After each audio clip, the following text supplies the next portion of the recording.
Yo! What's up? What's up? What's up, everybody? Let's go!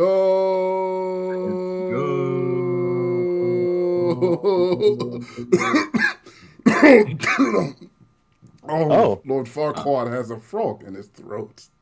Was that caused by anything in particular, Lord? Or Must have been the witch's brew. Nah, I don't know what you talking about. and maybe you got cursed from talking to Fiona a little too long. No, that was an accident. There's a reason why she's not here tonight. Yeah. All right, everybody, how you doing tonight? Okay, that's how we're gonna. Like we just started. We've had a good time in the green room. We was talking earlier, but now you want to get. I thought we moved on past this. It literally just came out again yesterday, so I mean, I'm just seeing it all over again. Okay. Yeah. Okay. That was tough for you guys. That was a tough episode to watch. But anyway, hello everybody, and welcome back to the Comfort Level Podcast. I'm here with somebody. Prince Charming. Thank you. Lord Farquad. What do we have down there? Pussy, what up? What's good, Bootsy? Okay. Yes. And Son Alex, you are right. We have, this is what we wear. These are what we actually normally are in. So we have been wearing this for the last 48 hours. This is our normal, not outfits, costumes. This is just how we dress. Yes. I showered in Shrek. between. I don't know if they did. We got Just Pastor wanted to put Shrek, Okay. Lord Fart Sniffer, Prince Simpin, Oh and Red my gosh, Robin. Emily, Hey. this is not what we're starting off. Just because it's a night stream, we're not doing any of that Saturday shenanigans we do. This is a professional thing we're doing. I don't want to hear anything about fart sniffing, okay? I don't want to hear anything about butt huffing. We're not going to do anything of that. This is professional. Also, Piper, I see what you say about Harry Potter pop-up bar, and I might have to check that out. Wait, there's a what? In Blackstone, apparently. Oh, I'm out. Piper knows about us. Piper knows about us. about us. That's one of the most haunting things I've ever heard. Yeah, I didn't like how that felt after that. Piper's heard about us. Also, Baby Swole, I saw that, what you thought I said. I didn't say that. What did Baby Swole say? Thought Puss in Boots? Yes. Oh, what's up, Orion? I know the kids is being bad this week. I know they bad in Halloween week. What is everybody's plans for tomorrow? Go trick-or-treating with kids. Sorry, I didn't mean to show my ears.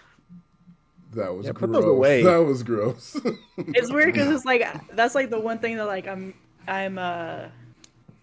what's that? I don't like people saying that my ears aren't ogre-y, you know? So I don't know. Wait, weren't you in the swamp right now? Yeah. I'm at the office. I don't know. Me and Fiona. If you saw yesterday's video, we're kind of going through it, so I'm kind of sleeping here right now. Does it smell as bad as the swamp? Or No, it actually smells really good. We have cleaners coming okay. in. So, Oh my god. Okay. But yeah, everything's I have good. employees, so The relationship's good. What? Is the relationship good, or how's that? Lord, I literally just we're not sleeping in the same bed anymore. Oh, No more, not the same bed chambers. So what do you think about that? Wow. She's not even in this country right now. Wow. It's in the guys. I have a friend, a donkey friend who could take her spot when she's gone. A donkey friend? Yeah, friend named Donkey. Emily, I would pay to see you as Wilma Flintstone. You need to post a picture somehow, and we need to see you as Wilma Flintstone. Post a picture. That's a throwback all the way back. Flintstones, where are the Flintstones? A lot of trick-or-treating, a lot of passing out candy. I saw D&D by somebody. Who's D&D? Oh, really? Who's I D&D? saw crying, and someone said crying alone. It's a lot of different things that could Is happen. anybody dressing up? What are you dressing up as? Yeah, I think I'm get gonna the dress up costumes. as Michael Myers with that Jerry curl situation. Just easy. I'm dressing up as Just myself. easy, just simple. I'm just gonna wear the wig. Probably nothing else. I was like, Hey, yo! He said I'm not leaving my house. this wig I can wear gonna the be mask. on though. Tabby, you can't dress up where you work at. That's wrong. It was messed up. That's very messed up. Maybe I should dress up for work tomorrow. Without the ears, it kind of looks like the yellow Power Ranger. Oh no! I can see it. Wait, like... Alexandria, she said, oh, no, wait. Whoa. Shrek is love. She said Shrek is love. Oh, no. No, please don't say that ever again. No. I'm triggered. Why? Why are you triggered? It's, Ashley. It's a rabbit hole. You don't know? It's What is this? What are you talking about? Is this safe to say on stream right now? No, look it up on your own time. Okay. I don't want to. Oh, you call me sweetheart? Yeah, why'd you call him sweetheart? Don't. I'm the prince. Of course. I feel like I'm slowly Googling what this is right now. Don't. Don't. Okay. Aztec goddess. Okay. Mung dealer. No, don't put the videos on the live. That's a horrible idea. No, literally do not. It's not that bad. It's actually very bad. Yeah, it's actually terrible. I don't know how it's still on YouTube. It's not that bad because it's terrible. I don't know how it got on YouTube. Oh, I don't know if it shouldn't still be on. That's tired and overworked. I hear you. Come on. It's giving mucus. It's giving mucus. Dang! Really, Orion? Oh my gosh, Orion, we were on your side. That's crazy. I was wondering, should I have the wig? Because I did get hair plugs since the last episode. But I didn't know, like, the Shrek is iconic, so I didn't know if I should pull the wig in, because then it wouldn't give mucus. Rock the Scully. You got to. At least one good time. One good time, you got to rock the Scully. If I were yeah. a booger, you would pick me first. So now you're saying I look like a booger? I don't know what to say. That's actually... They keep getting worse. Like, they're trying to be nice, but it's giving... And now that they said it... the guy from Gold member. Oh, I love Gold! That's crazy. I love Gold. They're pointing him out, and I'm just seeing it. I'm just seeing a booger from Gold member right now, and that's... Oh my god. The Bob is bobbing, though. Mm-hmm. I've seen a lot of Bob's Burgers costumes. I love that.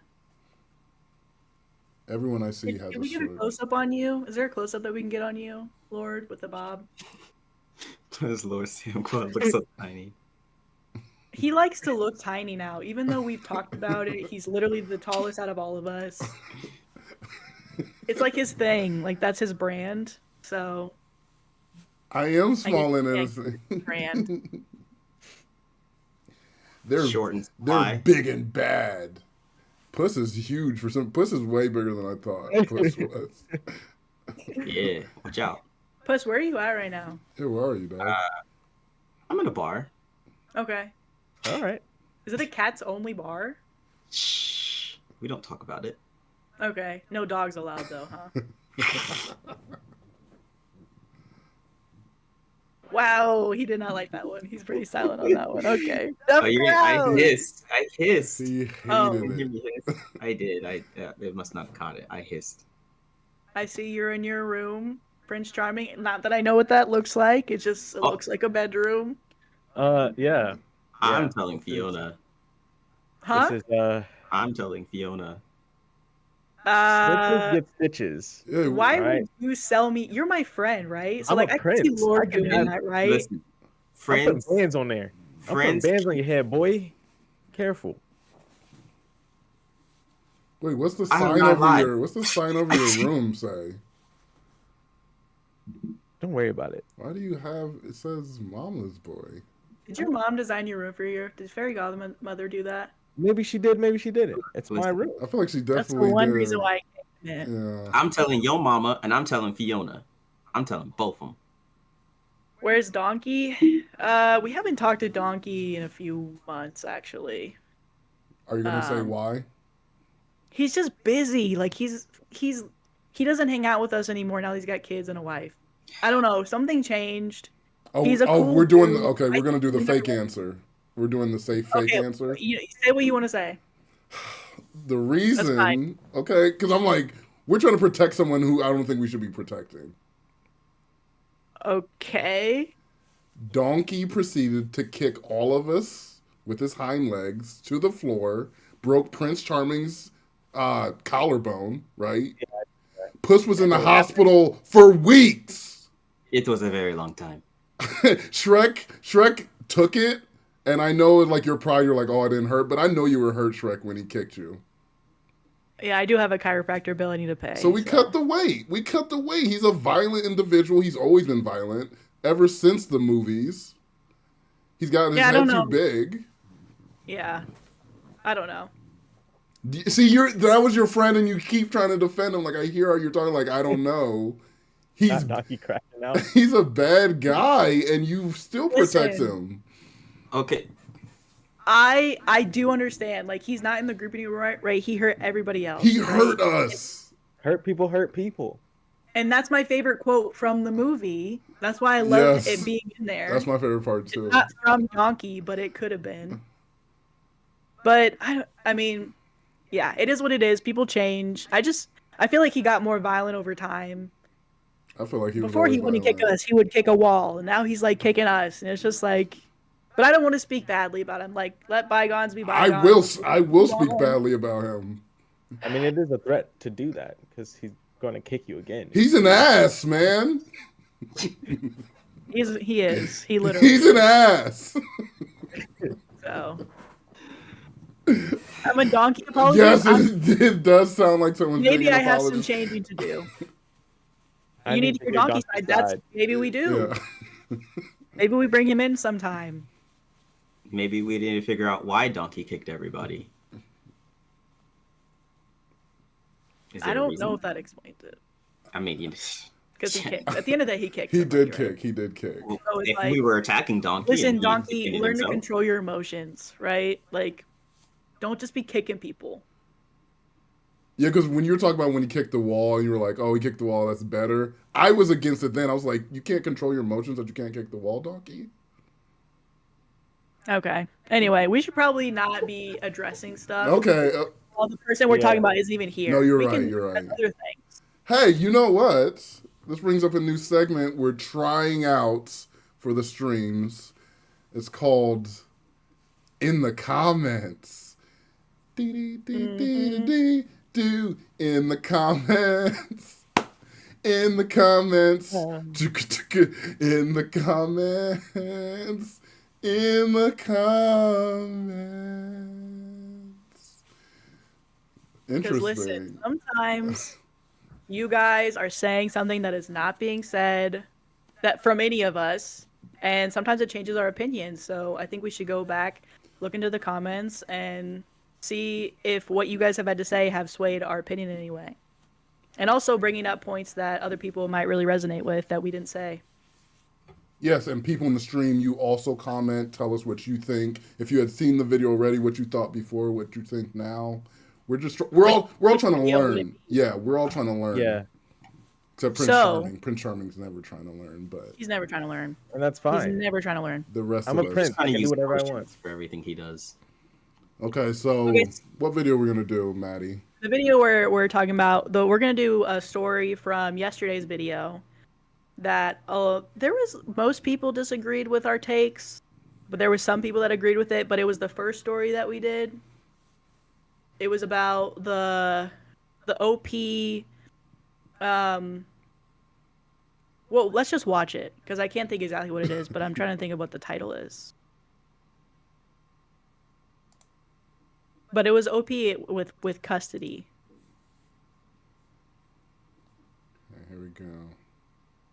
And see, am I the asshole for refusing full custody of my daughter after my husband asked for a divorce? I, 31 female, have been together with my husband, Alex, 33 male, for 7 years, married for 4. Alex was always really excited about the prospect of children from the beginning of our relationship. I was always on the fence. I've seen how hard single mothers have it. I promised myself that I'd never be in that position. Plus, I work as a software engineer. I love my career and I didn't want to give it up to be a mom. After Alex and I got married, those fears went away. We were very much in love. I felt safe with him. I told him my fears and he said all the right things to make them vanish. So we tried for a baby, and we had our daughter, Ramona, 2 years after we got married. The pregnancy in the first year with the baby was extremely hard on me. I had multiple health problems during and after the pregnancy and altered my body permanently. I was disabled and nearly died once in the 6 months after I gave birth. And during this time, my husband grew distant and became angry frequently when we'd speak. I spent a lot of time in and out of the hospital and was unable to work, so a lot of the baby care went to him during this time. It was all I could do to stay alive and get better, being separated from my daughter and husband so much. Eventually, I did get better to help more with the baby, but after I was discharged from the hospital, he barely spoke to me. I wanted to clarify early that at no time did I ever neglect our daughter if I was able to care for her. I leaned on him a lot during this period, but I was also fighting for my health and my life so that I could continue to be there for her. If I had pushed myself too hard, I could have made it worse or be dead. We stayed in a state of limbo like this for a while. I was still in recovery, not back to 100% yet, but able to resume a somewhat normal life, and we shared more responsibility with Ramona. I tried talking to him many times over the next 6 months, but it was more of the same thing. He wouldn't speak to me, or he'd get angry at every little thing I did, insisting I was making things up and blaming me for somehow criticizing him. It was a constant deflection from whatever was bothering him. I got another job about 9 months after the pregnancy, and things seemed to improve for a while, or at least I thought. Not long after Ramona's first birthday, Alex served me with divorce papers. He said that he'd fallen out of love with me a long time ago, and he was ready to start anew. I was in shock. Things had started to improve between us, but he explained that was because he decided to leave and he felt less unhappy. It was Saturday when this happened, so I made sure he was going to be home to care for Ramona for the weekend, and then I packed a bag and left until Sunday evening. I didn't say where I was going, and truthfully, I really didn't go anywhere but drive. I drove 2 states over by the time I stopped, and I needed to think. When I got back Sunday evening, he was pissed that I left him alone with our daughter. He always seemed really put off anytime he had to care for her alone. This was no exception. I sat him down and I very carefully said, I will grant you a no contest divorce, but I am not accepting full custody of Ramona. If he was only pissed before, he was explosive now. And everything he hated about me finally came out. That I was a horrible mother, that I wasn't strong enough to even be a mother, that I was too weak to carry a child, and now I was abandoning her. I very calmly stated that I loved her dearly and I would not abandon her, that I would pay for child support, I would visit her every other weekend, that I would be there for her in any way that I could, but I had been very clear with him when we got married that I would never be a single mom. He became borderline violent at this, grabbing things like he was going to throw them and screaming that I was ruining his life on purpose. I wasn't going to stick around to be talked to like this, so I went and checked on Ramona. I gave her a kiss and then grabbed my bag and I left again. A couple of days later, his mother texted me. He left Ramona with her for a few days, and she had some nasty things to say to me. That a mother should never leave her child alone. I told her it wasn't her business and that her son doesn't deserve a free pass to restart his life because his wife nearly died when she was pregnant, and he became resentful with the responsibility. He's also blown up on my phone, asking me when I was going to come back so you can take your daughter. But I've only replied, I've already told you what's going to happen here. I love my daughter immensely, and I will be a provider for her. I will always support her, but I won't be her primary parent. So am I the asshole? Oh. So there's the story. Mm-hmm.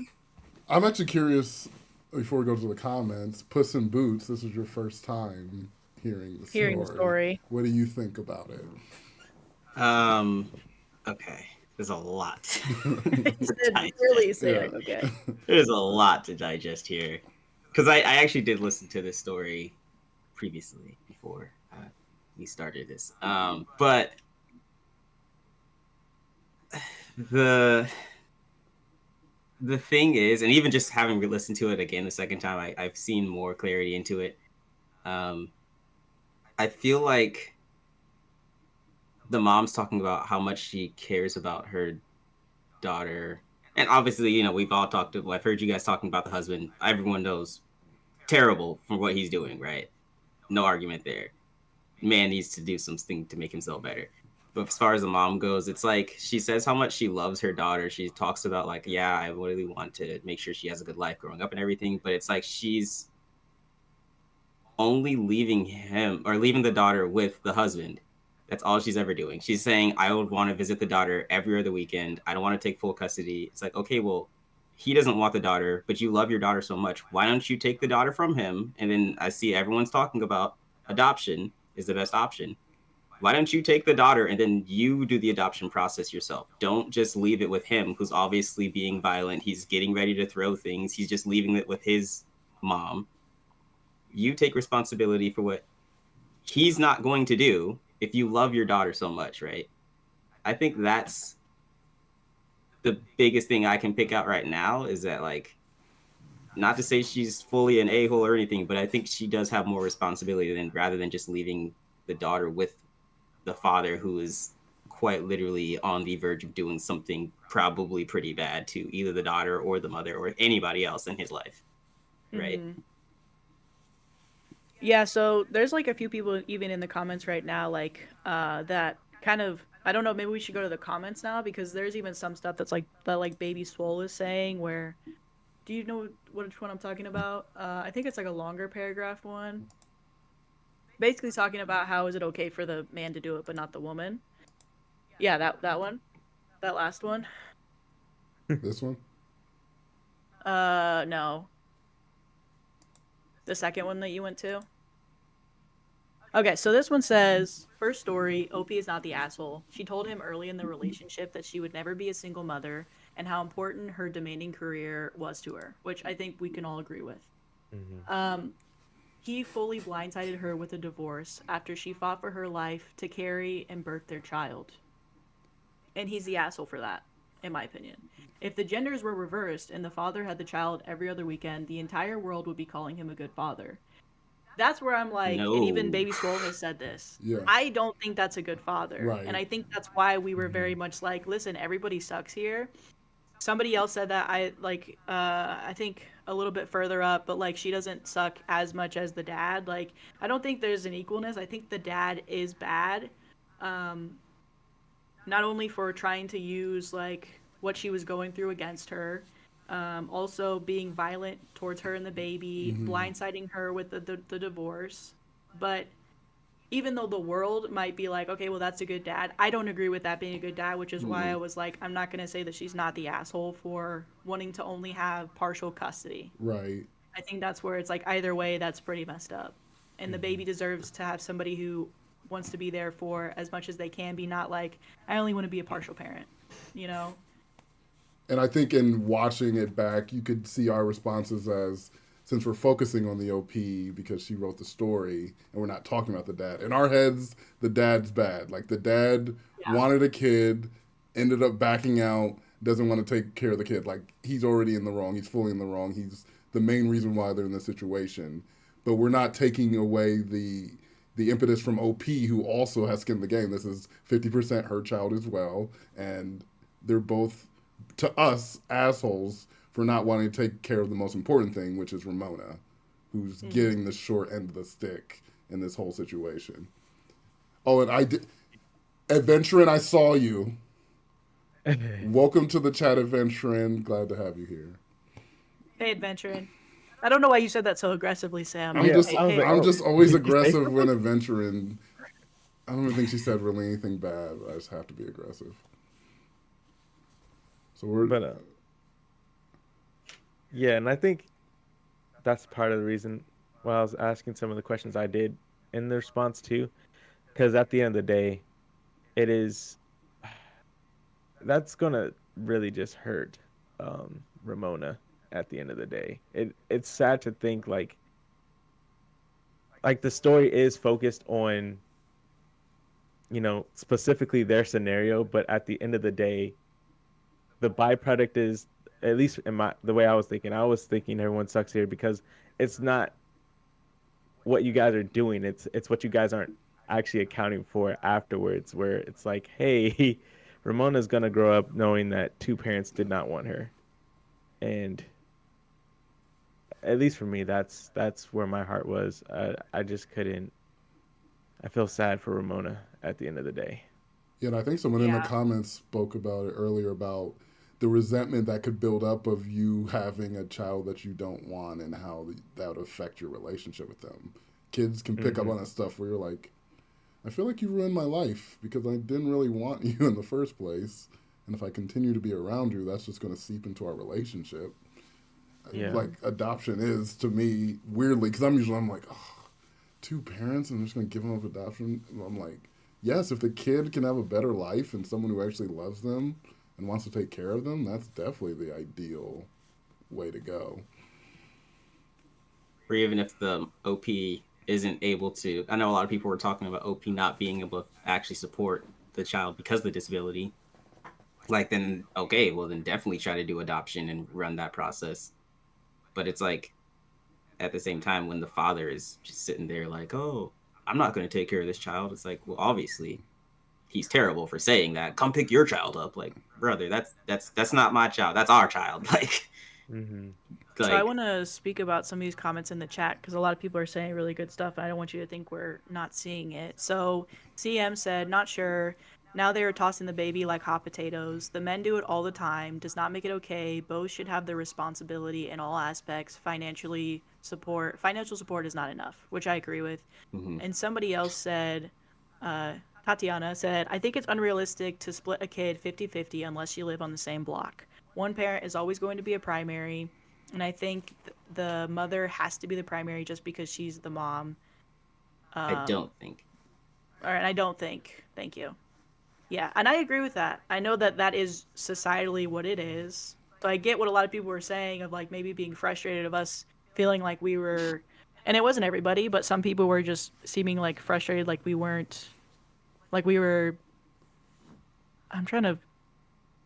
it was very much seeming like we were saying that she is the asshole because she's not being in that primary role, but I think it's just because she's doing what any man would do, which we also would think is necessarily not enough. Yeah. And now they're both doing that, which is why I was agreeing with the commenters originally that they should just maybe put her up for adoption. Right. And that's the thing for me is like, we can tell the father says he doesn't want the child. Like, bro's just, I'm trying to restart.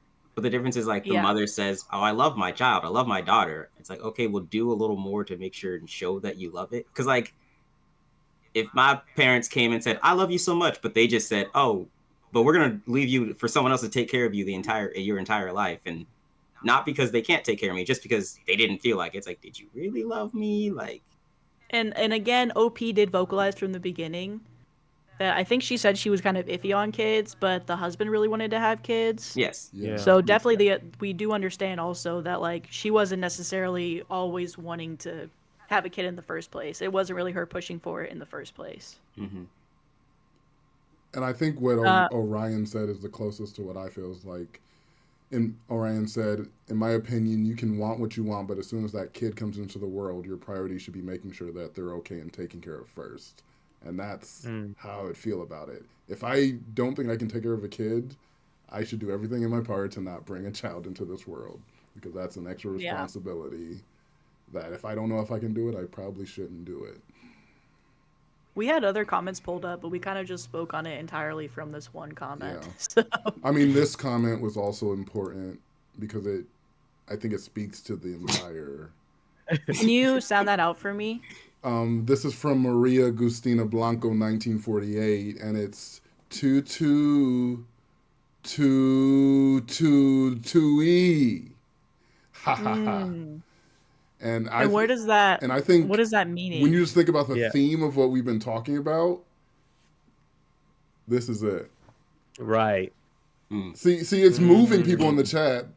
See, this moved just like one person. 2-2-2-E. You know what I mean? Yeah. You know what I mean? You forgot the laugh at the end. Maria's like in the chat, so this is what I meant. Yeah, Maria's like, she's like, and we're like, oh, interesting. I'm just nodding my head, but I'm like, Maria, please break it down in the chat right now. Please tell me what this means.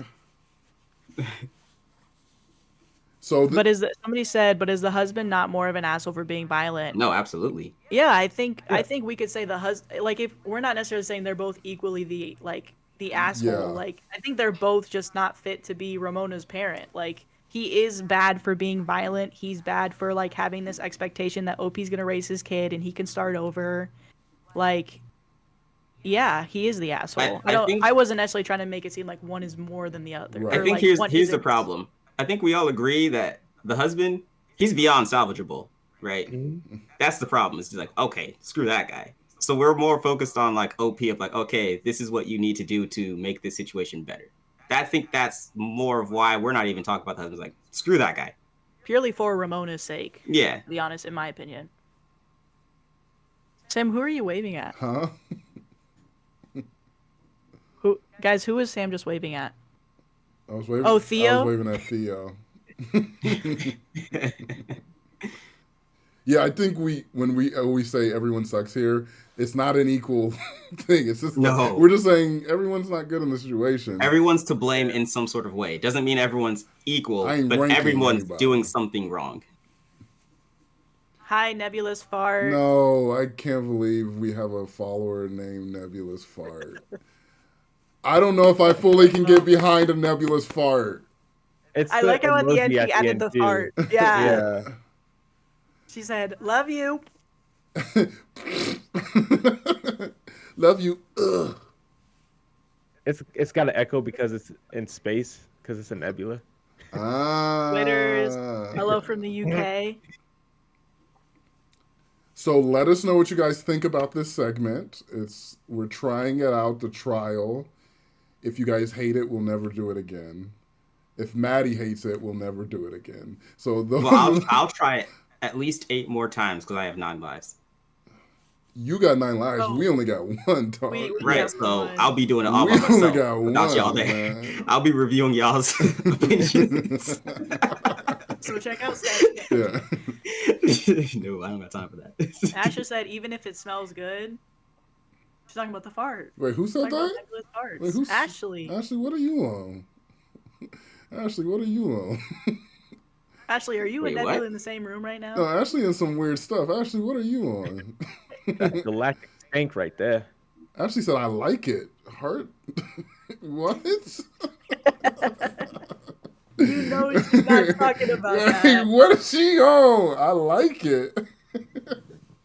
Okay. Especially Maria's comment. Oh, goodness. Pure wisdom. Hi, Anna. Hey, Hope you Anna. go well. Happy early birthday. Happy Yeah. early day. Where were our invites? Ooh. Oh, Because I could use a meal right now. he said I could have been out of the castle right now. Oh, I'll- Tabby said it smells like stardust. But can we confirm if that smells good or not? Has anyone smelled stardust? Yes. Are you sure it smells like stardust, but not moon dust? Like this next Like this story. next story. I don't Oh, even know okay. the stories. I forgot. So So you're tonight out of we're the doing loop. spooky You can't even stories. Hold on. you can't even do Wait. it. Wait, you sent it to me. Oh no. Oh, I closed it. What's up, Destiny? That's what else I was supposed to have open. I'm not even gonna open it back up. I'm too lazy. I'm gonna let y'all handle it today. Oh, that's what the fart dust smells like and looks like. I guess I got to stay away from that emoji then if it smells. Oh, I didn't know it stank. Oh, okay. hello from Sweden. Dang, Hello from Sweden. we international Sweden. Let me say the Sweden I know. Sorry, what'd you say? Could you speak up? You didn't hear me? No, I didn't. Oh, say it again? my mic Did probably cut out. Hold up. Katie, did you hear that? Maybe you say it again. Yeah, greetings of Sweden. Say it again. So, Could you say that one more time? One more time. Yes. I'm sorry. Just one more time. I think I 'Cause was I'm hearing talking like when you said that. So like just a one more time. dance, like da da da da da. And now you're covering your mouth. We can't even read your lips anymore. Okay. no. So I don't Oh, think no. he's even. Oh, Katie is hearing him. See, Katie know, and that's Katie's hearing him. Loud and clear. Oh, okay. Katie know, And Shelby, I'm sorry we that we're talking about Swedes stick farts together, the first huh? Oh no! Stop! We Oh, Swedes no. stick No. together. No, Why are Lord your eyes Farquad is so not big from when you're Sweden. saying that? Because we're Well, no, they're not. Swedes. They're not big because you see how small he is. They're very small. We Swedes stick together. Did the potion wear out? It didn't wear out, but I did buzz it because people said that I should cut it. I wanted to have my hair back because I did go to Turkey, so Yeah, that was a procedure that Shrek got. it was a procedure, and I literally cut it because they said, "Oh, it's like it's your look." I'm like, it doesn't have to be my look. You're so brave. I could start something new. Yeah. Let's support ogres being ogres, okay? Let's support it. Ogres can have hair. Ogres I can have be- hair in my ears. Why can't Oh. I have it on my head? Wait, is Samuel's fiance in the chat too? If so, shout out. Shout out Samuel's fiance, the liar, and and the cheat. Oh. Oh my goodness. Did I cut my ears off? It was something I was born this way. They added cosmetics in the reality show. People call it a movie. It was reality show. It's my real life, but producers are really pushing a lot of stuff. So. I think they put me in a bad light in the show. I feel like I should have been the main character. Whoa. Okay. Okay. What is Listen. happening? Are you kidding me? Okay, hold on. Well, Okay. In the Okay. movie Shrek. no, but this is the thing. In the movie Shrek. Okay, You're you understand? They gave me a spinoff because I was so popular that they were like, "Oh, we really should have done." But then, like, you know what I'm saying? They're just giving you extra shows for a reason. But we won't talk about it on here. They We're gave just you gonna extra shows, well, Puss in you Boots, brought because it up. You have 9 lives. what? You have more lives to live. You outlive us, so they're like, give him a show. Just give him one. Just see if how he does. I mean, it should have been Puss in Boots from the start. There should have never been a Shrek. But Oh my god. I'm just saying. Hey. What's this beef? No. It should have never been a spinoff. It should have been the I main. thought we were cool. What's this beef? I gotta stick up for my man Shrek. Shrek is a star. He gets butts and seats. I'm an all-star. His You got paid more money If you than me. I'm just see, saying. have you seen the arc of him? He grows. There's character growth in that. You're boring, Puss. What? I'm bored. You're cute. Not me. You're cute, but you're boring. I'm not watching a whole series centered around Puss in Boots. You haven't seen my accounts, Puss. Ah! You haven't seen my accounts. Tell him, Shrek. That's the problem. Shrek, tell That's the him. problem. Oh, I got a my wife. You God. look like Okay. yours. Oh my Who's god. bougie? Shrek, tell him. And yet my accounts are overflowing. Shrek, tell him. I made Anyway. you. How you think he gets belly that big? What did you say? I What made did you you. just say? You made me, Yeah. but the movie's called Shrek. They That's the knew about problem. me The before producers movie did was that. made. Oh, Christina They said should've we named can it solve this. We have to solve this, guys. Oh, okay. And you guys know how we solve these things. I hope the Fighting. feedback doesn't. And the Princess Castle. Yeah. Who's gonna start it? Hey now, you're an all-star. Get your show I don't think on. the feedback It is won't work. It won't work. one person's gonna sing it. Go ahead, Lord Farquad, and go. Hey now, you're an all-star. Get your show on. Get paid. Hey now, you're a rock star. Get the show on. Get paid. All that glitters is gold.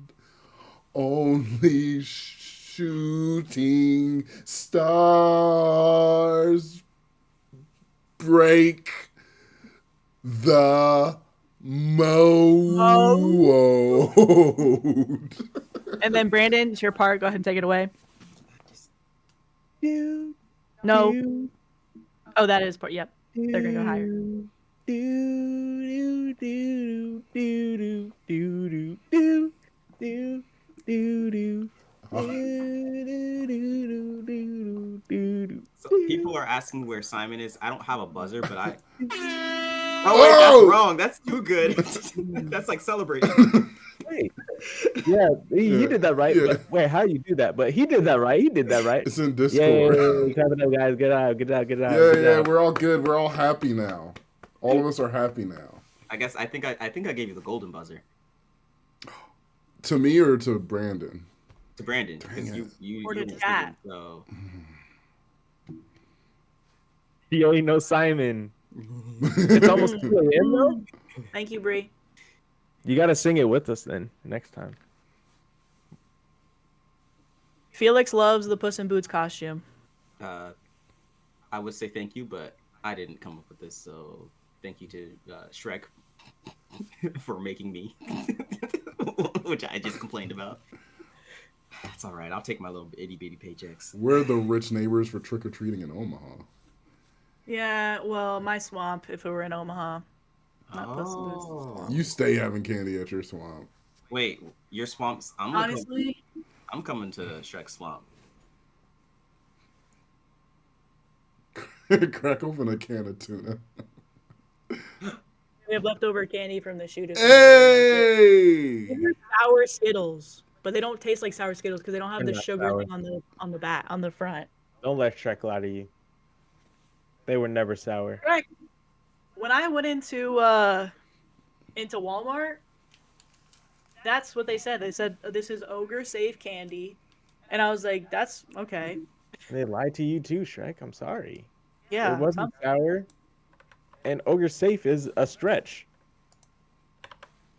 Well, anything's ogre safe. I could eat anything. I mean, when you ate them last time, you started getting splotchy. I think we're all talking about that. Okay.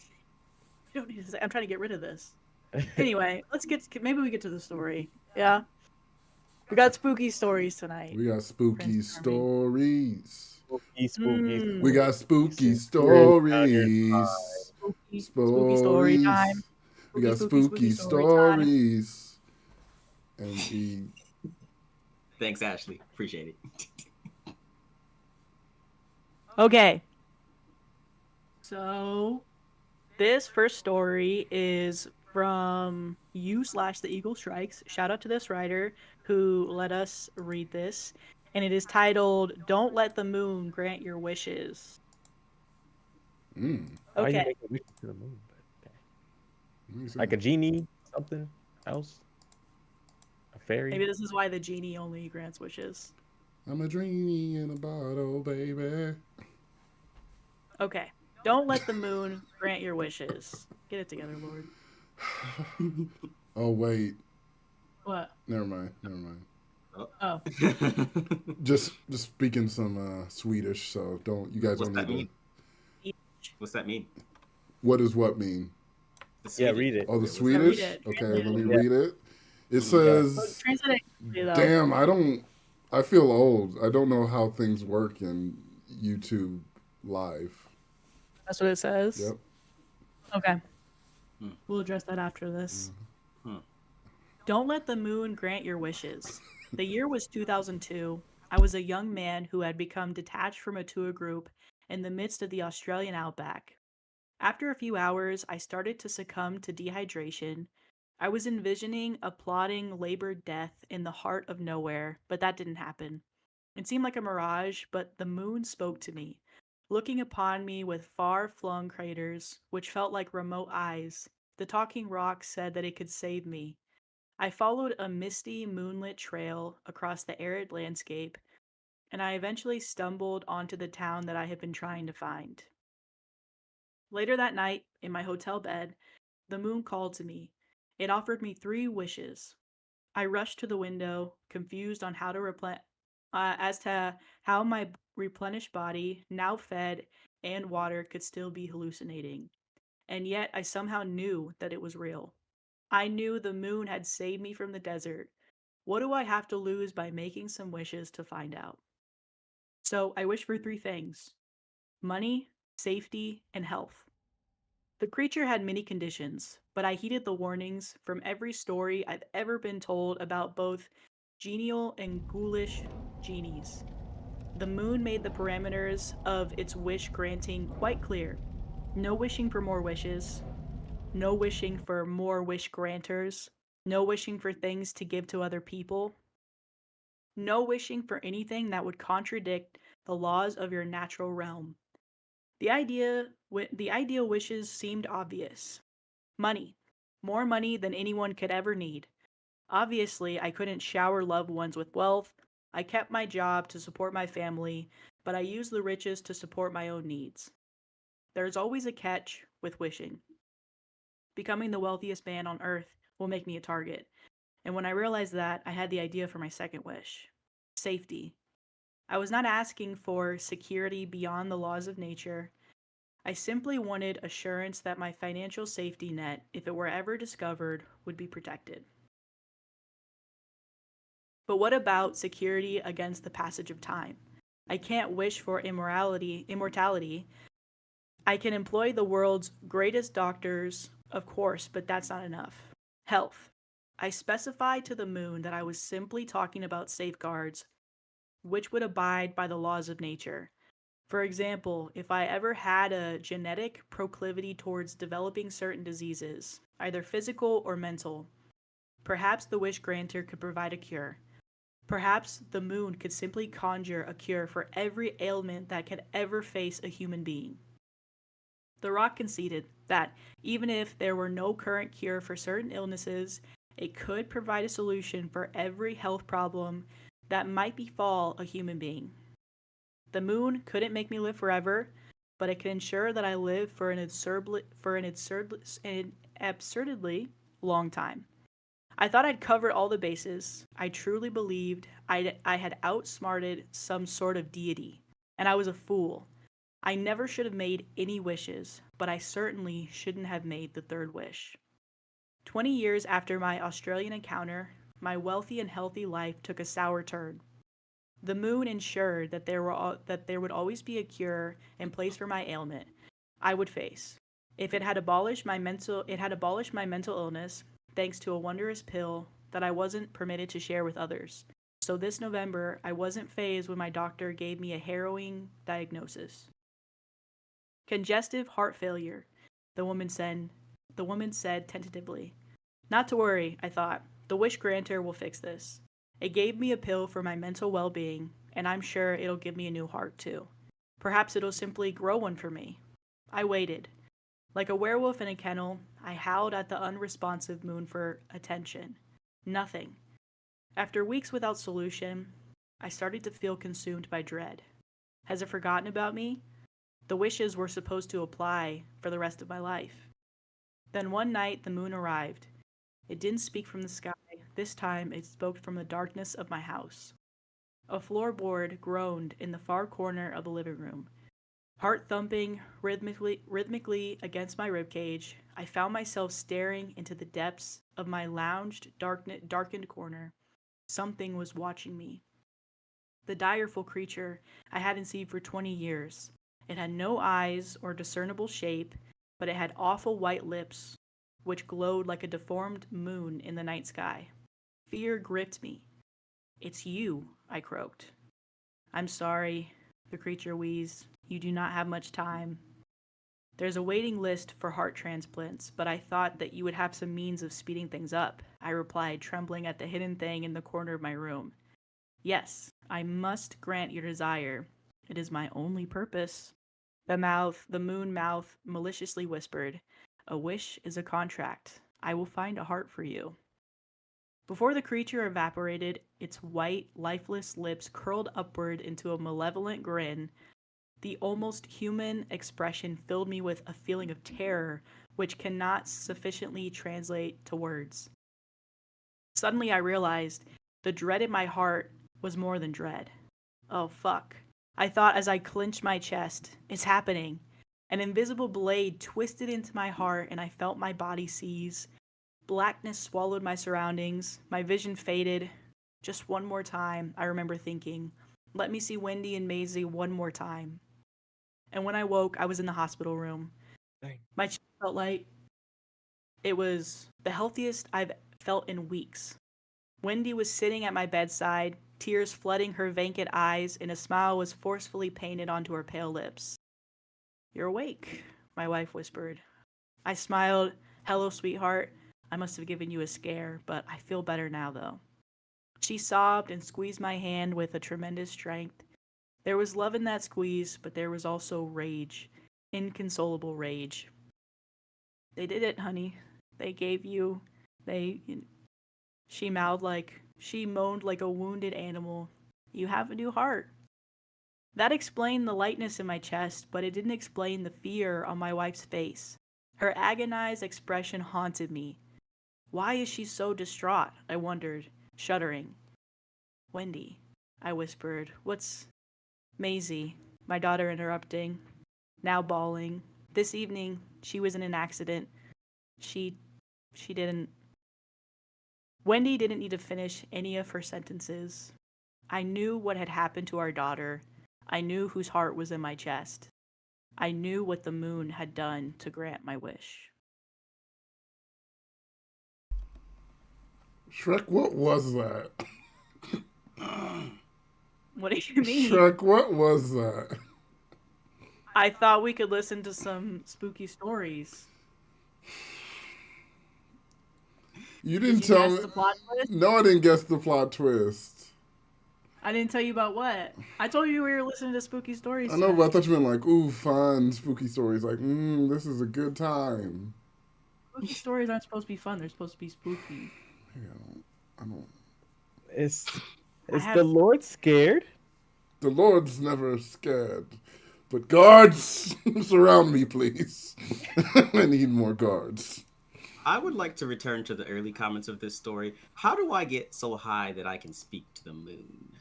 Also, a lot of people are asking, most of the stuff from r/NoSleep is fan fiction. I don't think we explain that. People that don't know what that is, it's just a scary story. That's how it happens. Lord, what do you mean? It's fake. Yeah, but you were saying in the NoSleep subreddit that people will be like, oh, I'm so sorry that happened to you. This is how it happens. You go into NoSleep thinking it's real stories, and now we over here like, can you talk to the moon? Like, we've never done these stories before, and so I just wanted to explain. Just because I think I saw some people realizing maybe midway through that it wasn't real, because we always do real stories, unless Sam gets pranked again. I mean, I did talk to the moon though. He I don't know if you guys realize this, but he was actually at the intro of our movie, The DreamWorks Boy. Yeah, the moon wasn't feeling that well in his cycle, so he only came like a fourth of himself, but he showed up, you know. Yeah, he was there. He was chilling. I did see Ashley. I think it was Ashley asked, "How did the moon feel about the moon landing?" You said you talked to the moon, so, and I think someone said violated, but you just talked directly to the moon. Prince Charming. Prince Charming, yeah. Or Shrek. Whoever talked to the moon. So someone said they talked to the moon. You did too. Oh wait, sorry. No, yeah, you did. You did. He was in all of them. He was in all. Y'all didn't invite me. Well, you only need to film it once, right? Like you just filmed it once. You filmed it once. See, Mm-hmm. and you sold it to the studio. What's up? Y'all wondering why I feel like I'm getting ripped off here, not getting paid as much, not being able to talk to the moon. Well, it's like I didn't want to say anything, but like you came in. I had 4 movies. That Shrek should have been about you. We didn't say anything about that, and yeah, you're over here yelling. Like it just seems like you're starting at this high level of like expectation for yourself, and that's fine. But like, don't expect to be included in stuff. Lower your tone. You know what I mean? 4 movies. I had 4 movies, and not in any 4 of the movies I had it specifically for me. I didn't talk to the moon in any of those. How'd that happen? Like, you know, you come in late into the series and you're like, it's just big me. Yeah. Little do you know, we over here fishing with the moon. He's like, oh, I'm up at DreamWorks right now, but I'll hand y'all a rod if y'all want to come fish with us. I did not just Kendrick Lamar me right now. Hey, it's not big you. All right. And you know what vibes I'm kind of getting right now? I'm kind of getting Donkey vibes. And I'm not saying anything. I'm just saying I'm getting Donkey vibes, and maybe. What is this? A 3v1? No.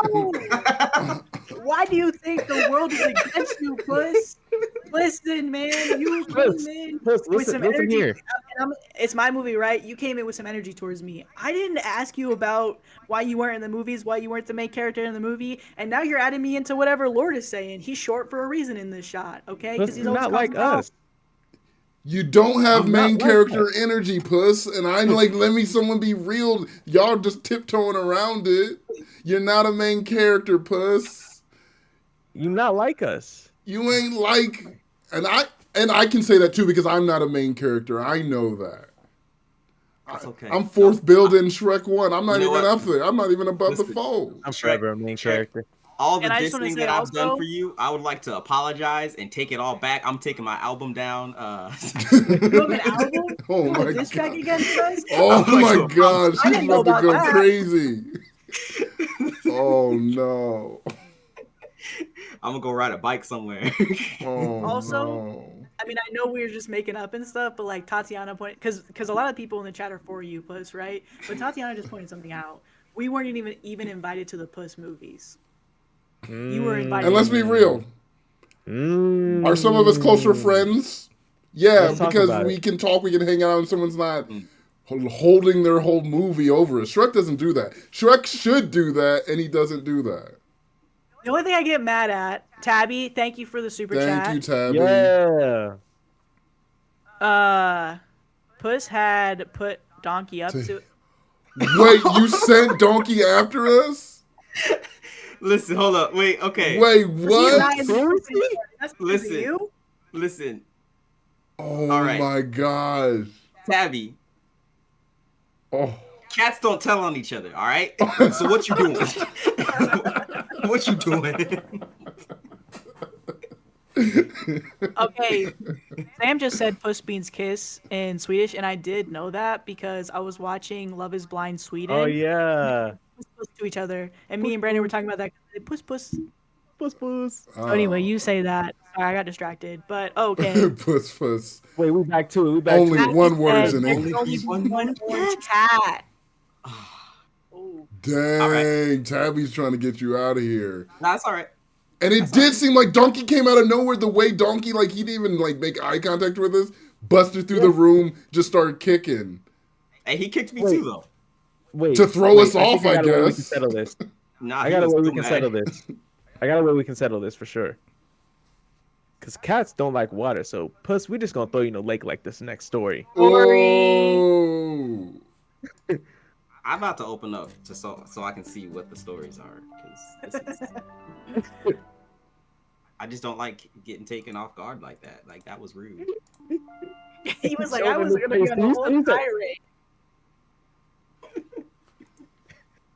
My boy was going through it. Wait, so you're Puss Puss. That makes me laugh. Puss puss. Puss puss. Puss Puss. A kiss kiss. Puss puss. Oscar. Oh. A kiss kiss. Oh.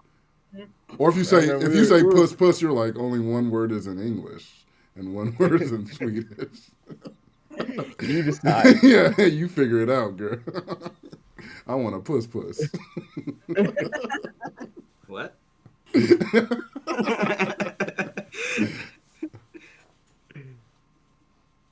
What story did you Okay. Lake. take? Like, So sorry, my head's just really itchy. When you cut it, it just gets itchy. Because I had hair actually for a while, so no big deal. Bald by It's choice. like, what's your best look? You know, You like Thank this look? Ashley. Thank you, Ashley. it's doing something. how is For you? Shrek bald but has flyaways somehow in the back of his head? I didn't cut back. Shrek, you need to fully shave it off, bud. Don't- bad? yeah, it's pretty bad. I wouldn't look back. Yeah. I would keep my head face Wait, hold forward. on, I hold would on. keep my head pretty Is forward. it bad, guys? Keep your head on the straight and narrow. Oh no, your- no. Oh, Keep your head on the straight and you narrow. need to keep that up front. Okay. I think it's You a think tumor. it's a tumor? Oh my god. Oh, It's not.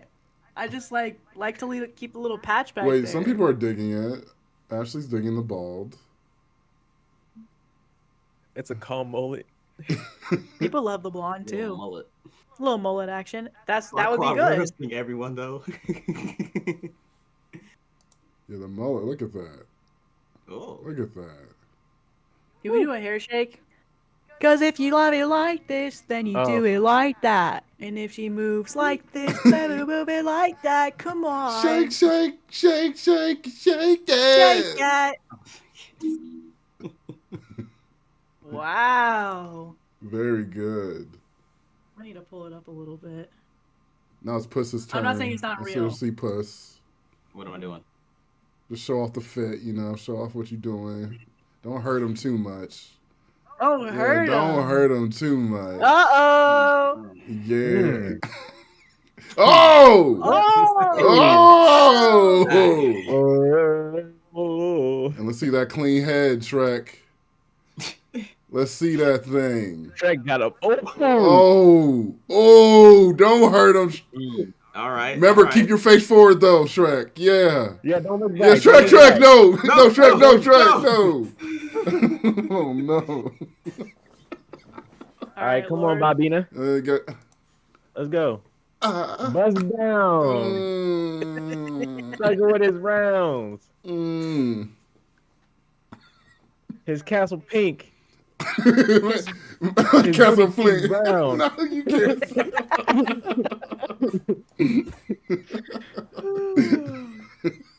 Castle pink. No, we can't do that. No.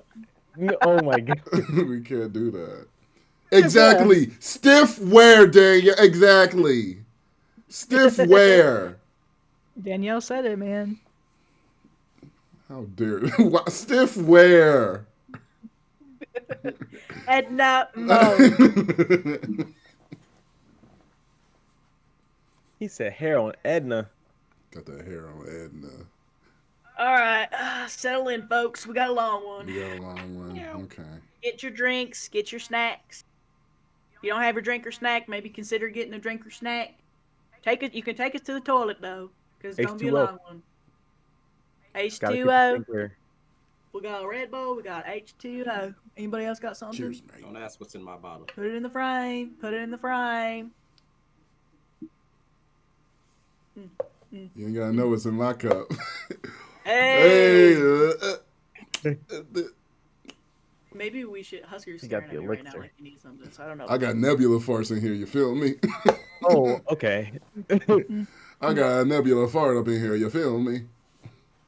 He not beating them butt sniffing out. I never will. Take us outside, Bree.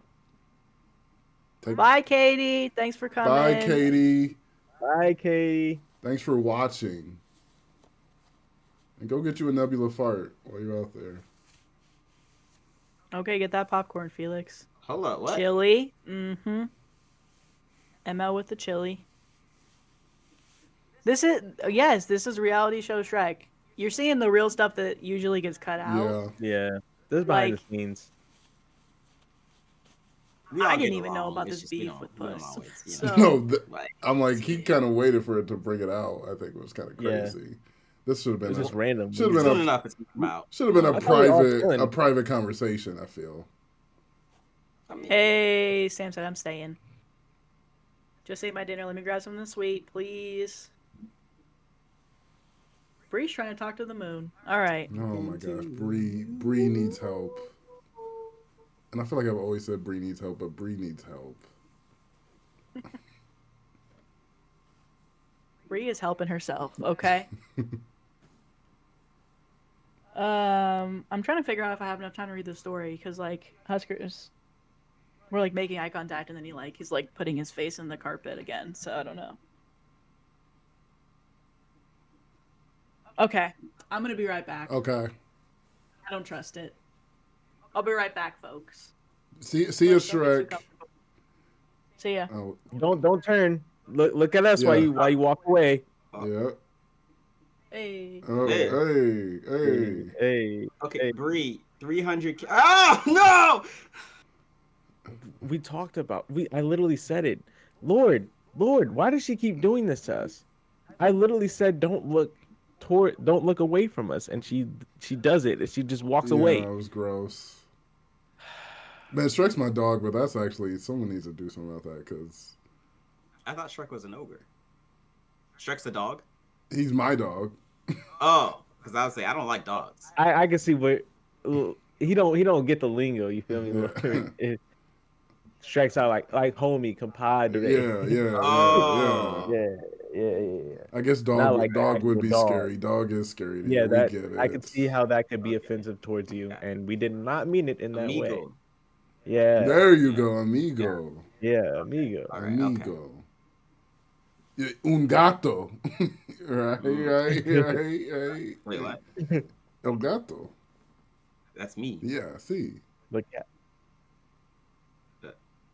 which Shrek's a get cat. y'all Duolingo lessons out there. Yeah, if y'all ain't got them, You know, check. I'm getting fluent in witch's brew, witch language, you know, and snake talk, you know, Yeah. talking that slime talk. Right. What are you talking about? I let my 20-day streak fall apart because I already know Spanish. So, you know. Oh, okay. Yeah, exactly. So it'd be easier to keep the streak going. Just quickly go through the lesson. You already know it. Well, no, I just didn't need to because it's like, Prove it. why would I take a lesson if it's Oh yeah. Levioso. Hey, speak some Spanish to us, Puss. Shrek Mm-hmm. es tu perro, huh? Oh, interesting. That's what you said. It's not a good translation, but that's, you know, it's not- For someone who's fluent in Spanish, that was a weird weird sentence. So I'm seeing in the chat people are saying you guys were talking stuff, or Yeah, Puss kind of went a little crazy. I heard specifically it seems like it's two of my closest friends in the world to me were the ones that were mainly doing it. And actually, for once, Puss was just like thinking that I had a species that he had zero hatred for. No. We said like Shrek's my dog. Puss got scared about that because he didn't know what dog meant. He thought we meant dog. Why are we talking about dogs? See, he gets freaked out every time we say, "I'm like, that's my dog." Why are we talking about dogs? And then I Hi, was like Cindy. reminding them to hit them. I just want to say Duolingo. this. I have my headphones on, so I heard what you guys said. I was waiting for you to admit it. You were talking about the big clump in the back of my hair. It's a knot. I'm gonna get it dealt with. But you guys bringing it up is like kind of awkward. Like I'm joking, but you guys are like, "Oh, look how ugly Shrek looks." Like We never I'm said ugly, I'm that. fat, I'm We green. never Like, said that. You guys literally said like, We never "Oh, said Shrek's like the worst." Like literally kill Shrek, take all We've of his never like, said that. family money, I can't believe they his said stuff like kids, that about you. That's and crazy. ruin his life. I can't believe they said stuff like that about you. I'm a horrible human hurt. being, but I I'm never hurt would for you. say something like that behind your back. I would definitely say it in person to your face. Mm. And honestly, The I fact think that you I'm might not be in- overhearing Fiona, to be real. Okay, Shrek. But you I also gotta might have realize, actually heard you. I Listen, feel like Shrek. Fiona said all those things. I think both of these men tried to take Fiona from you, so you should just be careful around them. Puss, I I guess forgot. that's Did cool. you try and take Fiona from me too, or was she like really not into that? I don't think she was into it. But like, I did you don't- try? So you also tried. No. I mean, I said hi. Because you're a flirt. Right. I feel I like just do he that to was- everybody. I feel like he was flirting. Well, I flirt with everybody. Interesting. At least we owned up I don't to know. it. I owned up to Yeah. what I did, Hey, and I failed, and I'm okay with that. The better man won. That's what I always say. The better man won. Wait. Samuel just said, "Okay, Lord, what do you mean Fiona is there with you or what?" Huh? Like, how do you know Fiona said that unless you heard it? Huh? Because she's there. Is Fiona Ashley- there? Because Ashley she's said- supposed to be. Wait, what? Samuel. Ashley said they hired Donkey. So what happened was they told me to hire Donkey because then we were supposed to go in on it together. This is a So- plot you guys all know about. Wait, chat knows about the plot? Yeah. Ashley knows. Ashley exposed How it. did Ashley find out? Y'all had me hire Donkey, and then y'all try to throw me under the Thank bus. you, Deirdre. Shrek is losing here in this case. Shrek's losing at all times. Everybody stabbing. Shrek Excuse in the me. back right now. Well, everybody stabbing you in the back. I need new friends. I need new friends. You actually do. Go find your girl. What? Go find your girl. Oh my Go god! find her. Why'd you say it like that? What? What is it? Why with did you Can we say it talk like about that? What is? What is it with me and you? What? Because I'm not a dog, so why do you have this inherent hate for me? Go find your girl? Go find Yeah, her. you said you needed new friends. I'm saying go I find wouldn't her. even None say of us that. are on your side. Go find her. I just feel like I'm hated right now. I love you, bro. And like, you hesitated. I'm gonna read the story. Okay. Thank you, Bree. Thanks, That's what I Sam. can- Yeah, they cut me off. Bree said Puss won. Thank you, Bree. Bree out here lying. Bree, I don't trust Bree. Bree's over here talking to the moon, Trying to get to gardening, you. saying Puss Hey, won. if Bree says it, I ain't buying it. Dang, that's crazy. All right. Bree says, but actually, I'm not a lawyer, but I love to lie. That's what Bree just said. Okay, Bree. But Gotcha. it's in parentheses, so No, so normally she's parentheses. Yeah. They mean when you're doing accounting, parentheses actually means negative, so that means Wow. it's not a lie. Ashley says I could have heard it if I had ears. I do have ears, Ashley. They're just not the ogre ears, okay? Adventurin is a lawyer, and I have now contracted aren't lawyers good liars, Adventurin. though? Adventurin is now my lawyer, and I will Adventuring have is her not a go lawyer, against but it. they were lying because that's also in parentheses. So Oh, because of the this Yeah, negative thing is parentheses. wrong. Aren't yeah, lawyers negative. good liars though? Yes. Oh. Yes. oh, Okay, Ogres have Bree- layers. Thank Like you. an onion, yes. Like an Bree's, onion. It's like she's like I'm not a lawyer. She was a lawyer, but now she works at a law firm. So what is it? Does she Bree's know the saying that tricks of the trade or not? Bree saying that she's a liar is probably the most honest thing I've ever heard a lawyer say. Yeah. I do work at my boy. Yeah, Bree is all over the place, and I frankly would not want to be represented by her. And that's me. Good thing I got Adventurin on my side, a reputable lawyer with clients and a history to do right by her clients. All right. Emily literally went back just No, to see okay. if Puss hits on Fiona, and she says, and I quote, Fiona looks at him and says, Shrek? And Puss says, for you, girl, I could be. Oh my God! Oh. Receipts! What did you just Receipts! say? You quoted it wrong. First off, it was I you said girl, I could be. You want me to stop early? You on said a word? any day. Okay. Any tang. I said any tang. Oh, whatever. You added a word in there. First Okay, off, but is it wrong? we It already says co- the same thing. We already discussed. I'm a flirt. I flirt with everybody. So, moot point. That's crazy. For I think you, that- girl, I could be? Yeah. For you, girl, I could be. I would never Point. say that. I would never say that. I would say that to anybody. All right. Anybody. This is I the would, fifth but- time I tried to transition to this story, so I'm actually going to start reading. You gotta just go. Okay. The Crossbow Killer at Lake Attabat. And this one is by Saturdead. So shout out Saturdead. If you want to look at any of these people's writings, because I think this is mainly just people having creative writing, there's a description. In the description, you can find both of the authors from tonight's live. So support the Fairy Kingdom, please. The Fairy Tale Kingdom as well. Thank you. Shout out them. The Crossbow Killer of Lake Attabat. The summer before heading off to college, my friend Camden and I were celebrating our last summer together. We'd grown up together as neighbors, but we were heading off to different colleges. Our plans were as simple as they can get. There was a blank space in our calendars, a decent sum in our bank accounts, and a gassed-up car. That was it. Excuse me. The first week was insane. Camden had to balance constant calls from his mom with being an absolute beast.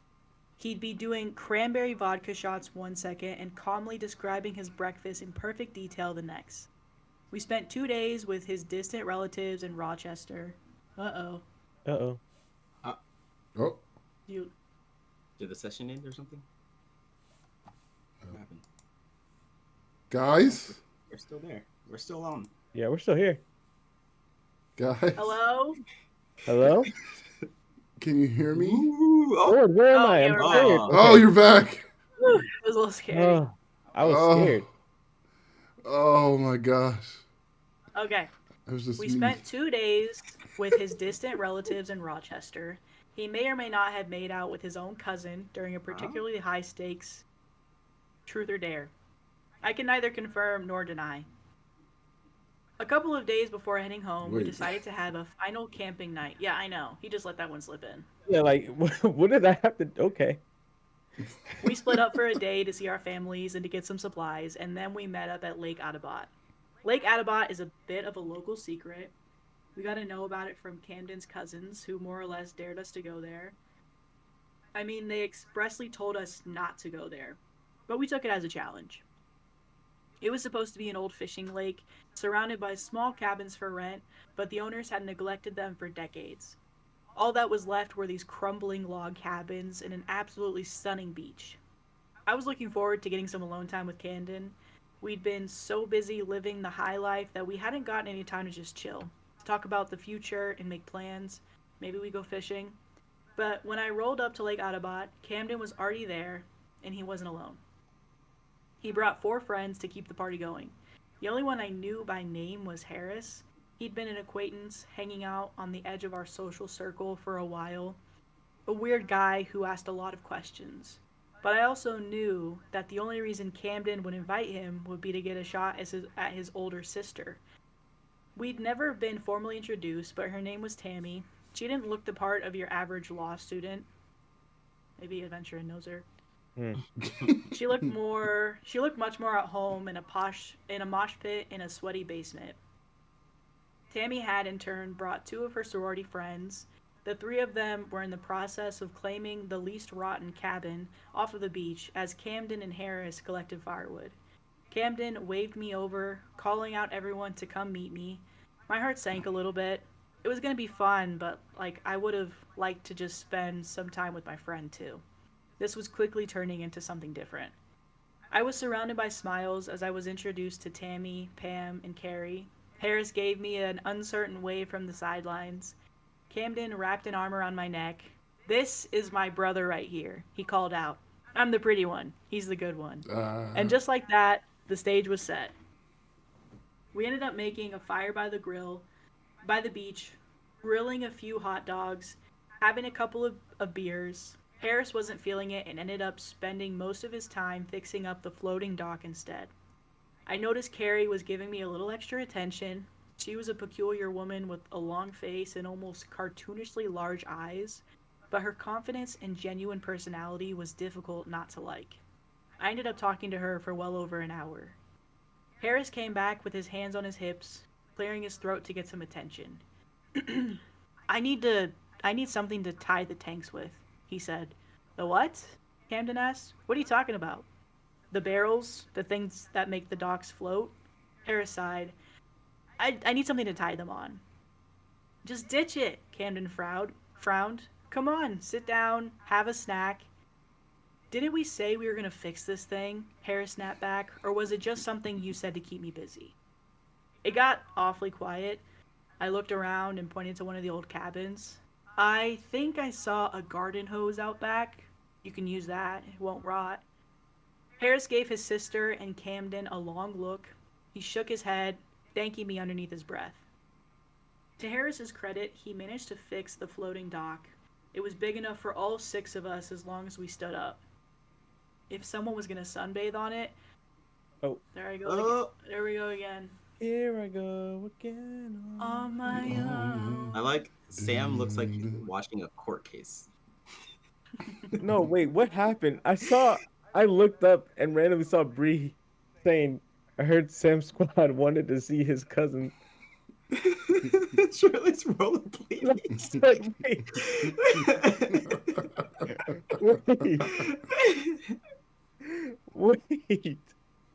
Wait. Lies, slander, lies. Judge Judy, but instead it's Judge Sam Quad. Dun dun dun. Dun dun dun. Judge Judy. Straight from the stomach. Are we back yet? No. Well, just go to a full shot of Sam. Sam, until you see us back. Okay. All right. Oh, Sam, listen up. Talking to you specifically. Try to find my spot. It was big enough for all 6 of us, as long as we stood up. If Pause. someone was going to sunbathe on it, we might fit 3 if we crowded a bit. The thing was surprisingly solid. Harris definitely knew a couple of sailor's knots to keep the supports in place. Harris and his sister were polar opposites. While Harris kept to himself, Tammy was taking bikini selfies next to the no diving sign. Pam was off talking to her parents on the phone, while Carrie and I were sitting beachside, dipping our feet into the warm water. The sun was setting in about an hour or so, covering the lake in a golden glow. It was going to be a great night, I could tell. We all went out on the floating dock, Tammy and Camden sitting side by side at the edge, kicking us out into the lake. We were cheering, teasing, laughing. I saw that. Just the moment he put his back, we go away. We were cheering, teasing, laughing, all of the things you're supposed to do when you're young and curious. We went out into the middle of the lake. Everyone but Harris dove in headfirst, ignoring the abandoned no diving sign. The lake was colder than expected, and I wasn't the only one to shiver a little bit. That didn't stop us, though. Within seconds, I saw a bikini top being tossed around like a ball, and there were smiles every which way I turned. Well, except for Harris. He turned to us saying something. I'm not sure what. He was pointing, trying to get our attention, but that wasn't happening anytime soon. I told Carrie right next to my ear. I had Carrie right next to my ear, asking me to keep her warm. Camden and Tammy were just full on making out against the floating dock. I casually looked the way Harris pointed, and I could see something in the distance. There was someone on the beach. I didn't know what to make of it. Even at a distance, I could tell they were tall. Somewhere around 6'8", possibly a man. He was wearing some kind of World War II era rubber gas mask, but without a filter. He had this massive gray trench coat that looked too big, even on him. It left a long trail in the sand. There were countless pockets sewn onto the outside. He had a crossbow. Not one of those black, sleek, modern ones, but something he put together in a garage somewhere. The thing was massive, probably made from the leaf spring of an old car. It was solid metal. The second we looked his way, he hooked the crossbow to something on his belt and stepped into the sand. Despite such a massive frame, I could tell he was struggling. There was a loud click. He pulled something out of his coat. An arm's length of sharpened rebar. It took a couple of seconds, all in all, and the sight was too strange to react to appropriately. Harris looked back at the rest of us as the conversation died down. We were still smiling, but it wasn't a conscious reaction. It felt like rabbits freezing at the sight of a predator, hoping it wouldn't see us. But of course, it did. We were completely exposed on the water. Harris turned to his sister, casually pointing towards the beach. You know that guy? Tammy clung to Camden's shoulder, looking towards the beach. I saw her eyes go wide as the man on the beach raised the crossbow. He didn't need time to aim. We were sitting ducks.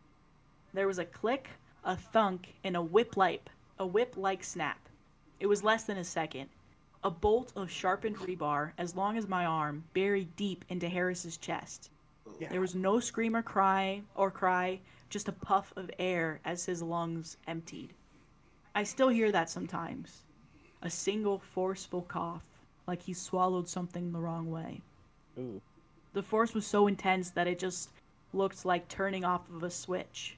Harris smacked down into the floating dock with complete abandon, flaying his arms out like crucifixion.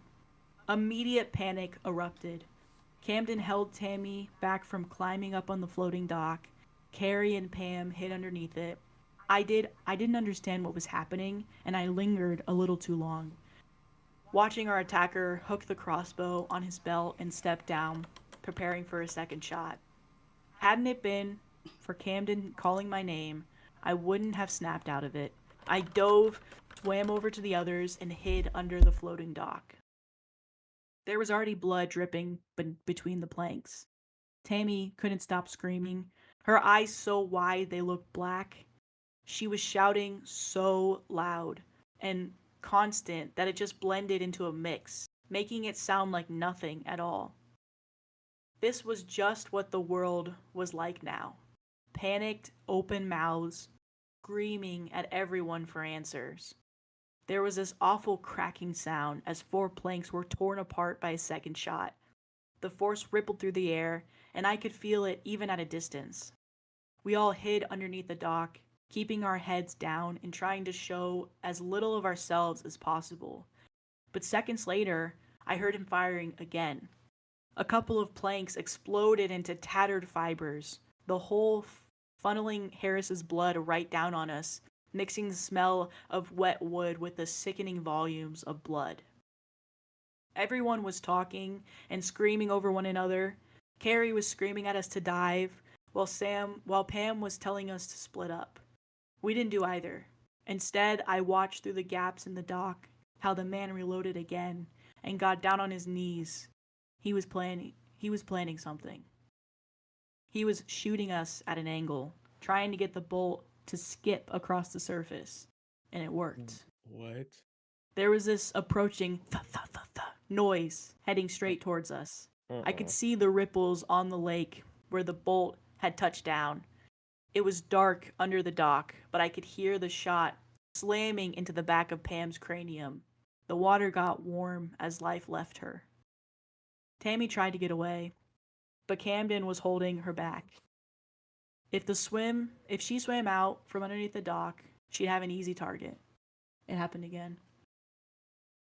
Oh, I'm back, maybe? I'll just keep reading. Oh, I'm back. Brandon, mute on the stream thing. The video thing. If she swam out from under the dock, she'd be an easy target. Instead, we hid behind the supports, those large white air tanks made of hardened plastic, with little blue sunflower logos on the side. Another shot rippled across the water.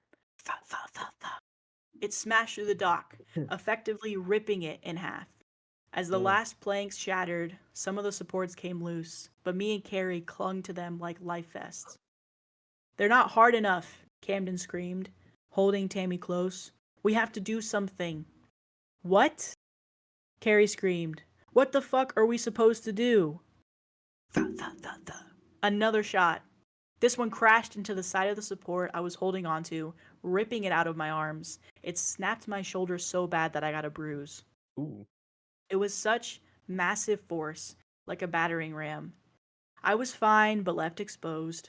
I got a clear view of him, hooking the crossbar to his belt again, stepping down on the crossbow, already preparing another bolt from his jacket.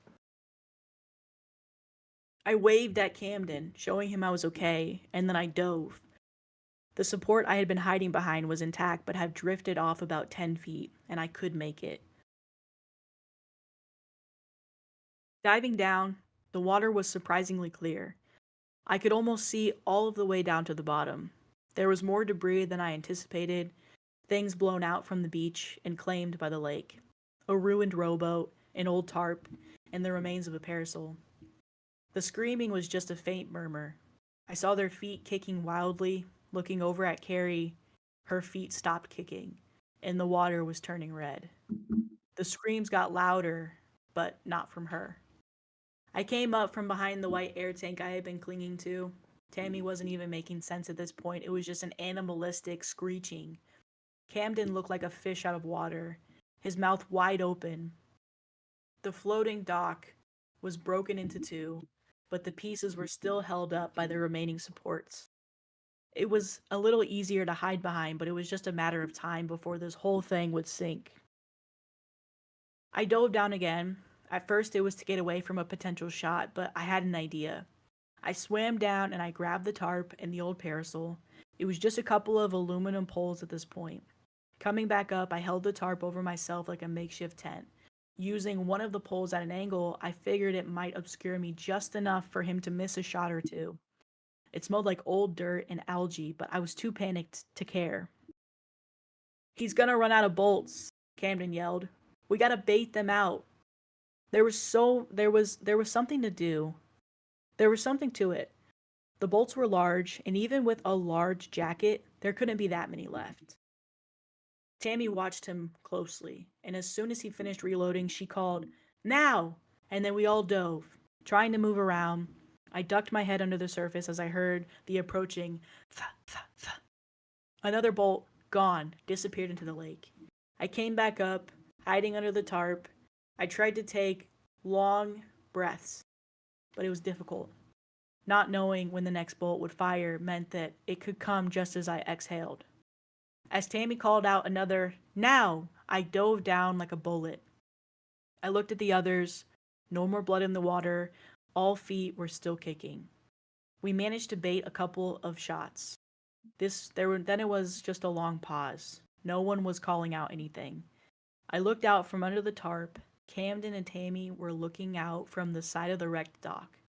The man in the gas mask was just standing there at the shore, looking at us. He seemed to have one more bolt at the ready, but was reluctant to fire. Maybe he wanted to align the perfect shot. "He's waiting for us to get out," Camden said. "He can't keep guessing. He needs a clear shot." Tammy just stared at him. She couldn't look away. Camden was talking to her, but his words just passed right through. "He can't stay here forever," Camden continued. "We wait, and then we split up." Tammy nodded, keeping her eyes on him still. We must have stayed in the water for well over an hour, clinging to the remains of the dock. The sun was setting, quickly making the water inhospitable. We were shivering and our lips turned blue. There was a real chance that we would get hypothermia. My hands were cramped into claws from holding onto the air tank too hard. I could barely feel my feet. He wasn't leaving. He was standing in the exact same spot, waiting to load his crossbow. The bolt dangled from his hand. Camden's jaw was chattering. He was worse off than me and Tammy. And I was getting worried he might lose consciousness if we didn't act soon. It was getting darker, so it would be harder to hit us. It was now or never, and we had to try. We decided to go on the count of 3. Tammy counted us down. 3, 2, 1. We all got out of the cover. Tammy called out, "Now!" and I dove. The final bolt sailed right past us. We were in the clear.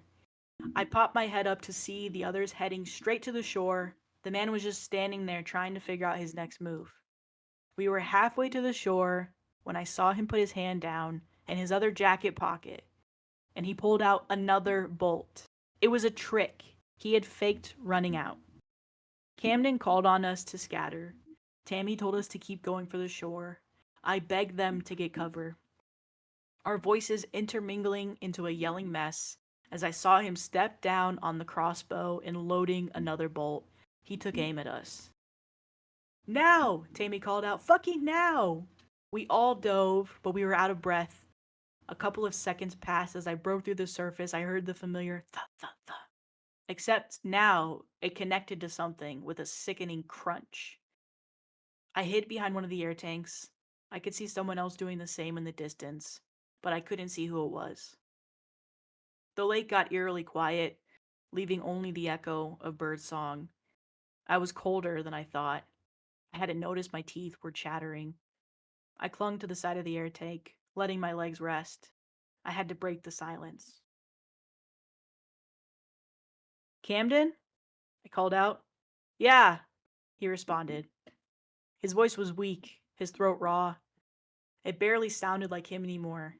I could almost hear his breathing, even from a distance. "Tammy," he called out. "Tammy, are you?" There was no response, only birdsong. Another click as a bolt was loaded. I could barely see the man on the shore, but the silhouette was clear. The crossbow was raised and ready. He was listening, aiming. He might have had more bolts than we anticipated, but he was making them count. I slowly paddled back towards the tarp I had been dragging up, wrapping it over the air tank. In the dark and from a distance, it sort of looked like a person. "I'm heading to the shore," Camden called out. "See you there." "Hold on," I called. Wait a minute. "I can't, man. I can't. I gotta." "Hold on," I repeat. Don't fuck this up. But there was no response. I just heard the pitter-patter of somebody paddling back to shore. I got out of cover, beelining towards Camden. Another thunk as the bolt released. Th, th, th, th. It smacked into the air tank I covered with a tarp, punching a hole straight through. Camden called out my name, but I didn't respond. I figured if the attacker thought that he'd gotten me, maybe he would stop firing. Then again, maybe he'd go for Camden instead. I had to keep a low profile. Something brushed against my leg. I was in the middle of debris from the floating dock, and there was a piece of garden hose that Harris had used for repairs. I carefully brought it up, blowing out the water inside. I could use it as a makeshift snorkel. I swam towards the shore at an angle, as slowly as I could. As I got closer, I dove down, fumbling with my stiff hands. I found a large rock. I held it close as an anchor to weigh me down. I held the hose up over the surface. I could breathe through it, but it had a bitter taste, leaving a layer of bacteria on my tongue. The waves would sometimes go a little higher than anticipating, forcing a gulp of water going down my gullet. It was probably the longest couple of minutes of my life. I was shivering with every step, clinging to a slippery stone at the bottom of the lake. Shallow breaths interrupted by thick drops tickling my throat. But I had to keep going. The water was getting too cold. Soon enough, my head was just below the surface. I had to be really close to the shore. I got down on my knees, crawling the last few feet. As my head breached the surface, I saw that I was off to the side, away from the beach. There were no rocks covering the ground, cutting the soles of my feet as I struggled to stay quiet. The evening air was chilling. I made my way through the underbrush, stepping on roots and fallen branches along the way. I couldn't feel my fingers, and my teeth would not stop chattering. I stepped over a fallen chain-link fence, noticing a half-rusted old metal sign. A few letters had faded, but the message was clear. Private property. Violators will be shot. There was even a little smile in the corner. I saw the beach from the tree line. Camden had made it ashore, but he was barely holding on. He was laying in the sand, doing his best to just breathe. The man with the gas mask was approaching him with a loaded crossbow, but he wasn't shooting. Not yet. If he wanted Camden dead, he'd be dead already. Instead, he just approached. He poked at Camden with the tip of his boot, but then nothing happened. No reaction. I think Camden had lost consciousness by then. Maybe losing everyone was too much for him to bear. No matter the cause, Camden had completely given up. The crossbow man seemingly decided against wasting a bolt on him. Instead, he calmly raised the no diving sign that Tammy had posed with earlier, unloaded his crossbow, and wandered off, like nothing had happened. As soon as the coast was clear, I ran like a man possessed. By the time I made it to Camden, he was barely breathing. I looked around at the beach. I couldn't see my things in the dark. I tapped Camden on the cheek, trying to get him to focus, but his eyes were rolled back. There was this noise. It came from Camden's clothes just a little further down by the water. His phone. It was his worried parents calling for the third time today. It was easy to forget how often Camden talked to them. I must have sounded absolutely unhinged when I answered, begging them to call for help. Not long after that, I had the emergency services on the line. I had to perform CPR to keep Camden breathing. By the time the EMTs got there, he lost a lot of color. We were both severely hypothermic. Those final few minutes at Lake Attabat was nothing short of psychedelic. Colored lights from 4 different vehicles mixing in the dark, highlighting angry and stressed faces. The occasional flash of a camera photographing a body washed up on the beach. A paramedic trying to get me to focus on a little light that he held up in front of my eyes. I heard him talk, but it was too distant, like he wasn't really there. For a moment, I thought I might have hallucinated the whole thing. Maybe I was still out on the lake. Maybe this was me watching my life pass before my eyes. I could hear the thumping noises as the metal bolts skipped across the surface in my mind. I could hear it so loudly and clearly that it might as well have been real, a problem that persists to this day. As we left Lake Attabat, I could imagine the glare of 2 sliders of glass from a gas mask in the distance, watching, waiting. The police came to talk to me at the hospital. They were asking about us trespassing and what had happened. They didn't seem to believe me when I told them about the Crossbow man. Autopsies revealed that Pam, Carrie, Harris, and Tammy all had alcohol in their bodies, which was enough to blame it all on some kind of accident. The police had a smashed floating dock, plenty of alcohol, and 4 dead bodies. They connected their own lines, puncture wounds, and witness statements be damned. There was no charges, no investigation, no outcry. Harris and Tammy's parents lost 2 children that day. Camden and I have since tried talking to them, but there has just been no reasoning with them. I don't blame them. They're completely broken. Camden and I have been back there a couple of times, putting up signs of our own, warning passersby of a murderer. I was back there last year and someone had taken the sign down. The no diving sign was as visible as ever though. The last summer at Lake Attabat was the worst thing I've ever experienced. Just seeing a body of water can make my teeth chatter nowadays. It's like my blood remembers before my mind does. I'm thankful that I can still talk to Camden about it. I think he's taken it worse than me.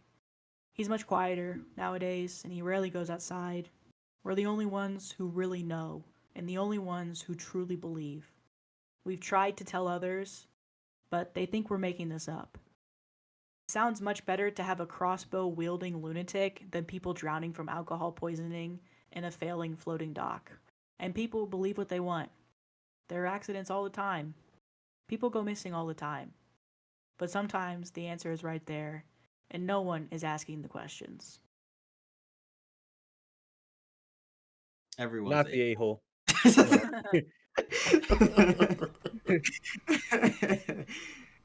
Nah, hey. The cops, they knew. They said, y'all knew not to go to the park or the lake. They knew. Everyone sucks here. Everyone sucks here. Ashley. Someone said, who was it? I want to say it was Tabby. The most realistic part is that they didn't do their jobs. Oh, that's crazy. But someone said, I can't find it now. They're like, no. Oh. Yeah, it was alcohol. There are holes in the body. It must be alcohol. Yeah.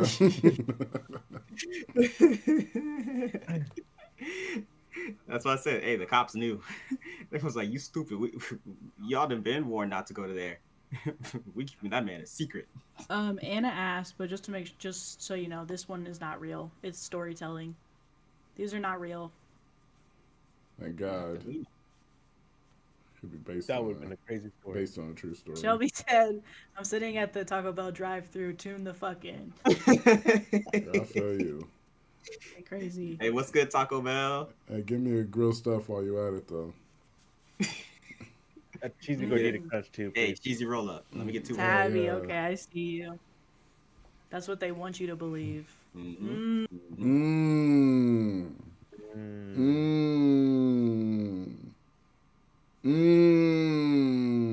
Yeah, everybody just give the orders. Write your orders in the chat. Yeah, Shelby got it. Oh, Shelby tonight. Shelby's got it for everybody? Yeah. Or just you. She said I got you. Shelby Claus gonna fly around the whole all I care is I get my thing. If y'all get yours, then y'all get yours. She did I say have plenty of rewards points to go around. Hey.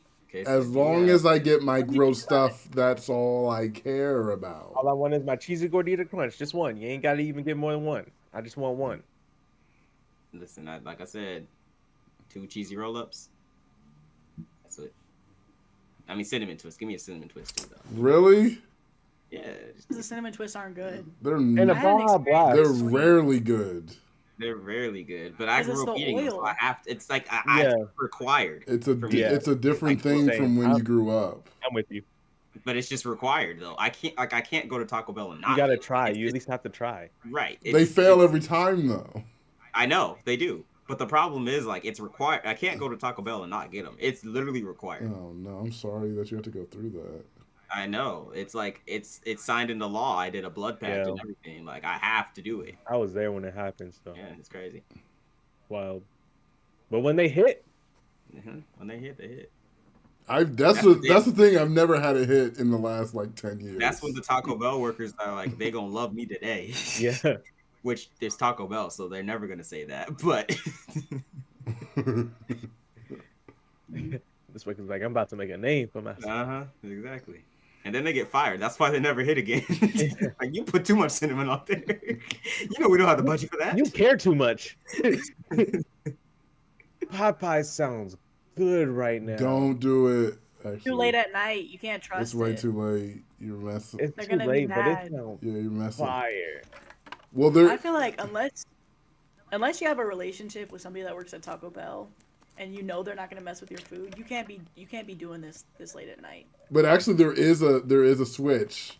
There's like a particular time if you go late at night when they're like, "Oh, we made too much food," and then it's good to go because they just dump stuff. They're like, That's true. "You want 10 biscuits and 100 pieces of chicken? We got to get rid of it." I'm like, "Okay," and they just give it to you. So there is a specific time. Specific. Not relationship like that, Tabby and Bree. Okay, I didn't mean it like that. I mean if you have some type of not relations but relationship with somebody, friendly, familial, romantic, could be. But Wait, what's happening? Who's? they were because I said unless you have a relationship with somebody at Popeyes, don't trust it. Oh, okay. And now they're like relationship, and I'm like not that type of relationship. Yeah, because you're tired. You're knotted up. Yeah. Oh, Destiny. I'm sorry.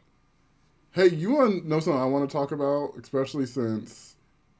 Thank you, Emily. That's the fact that Sam captured that face made me laugh. Because I look like Dr. Phil with my bald cap covering my eyebrows. Or like an alien. Anyway, sorry. You were saying something, Sam? Now that Fiona's not here, maybe we can get some honest conversations about it. What's going on between you and Prince? Shut up. Uh, Shut up. Oh. What's going on between you two? Because Shut up. since that video, I think the editor, Madi, I think Madi edited that video. Right.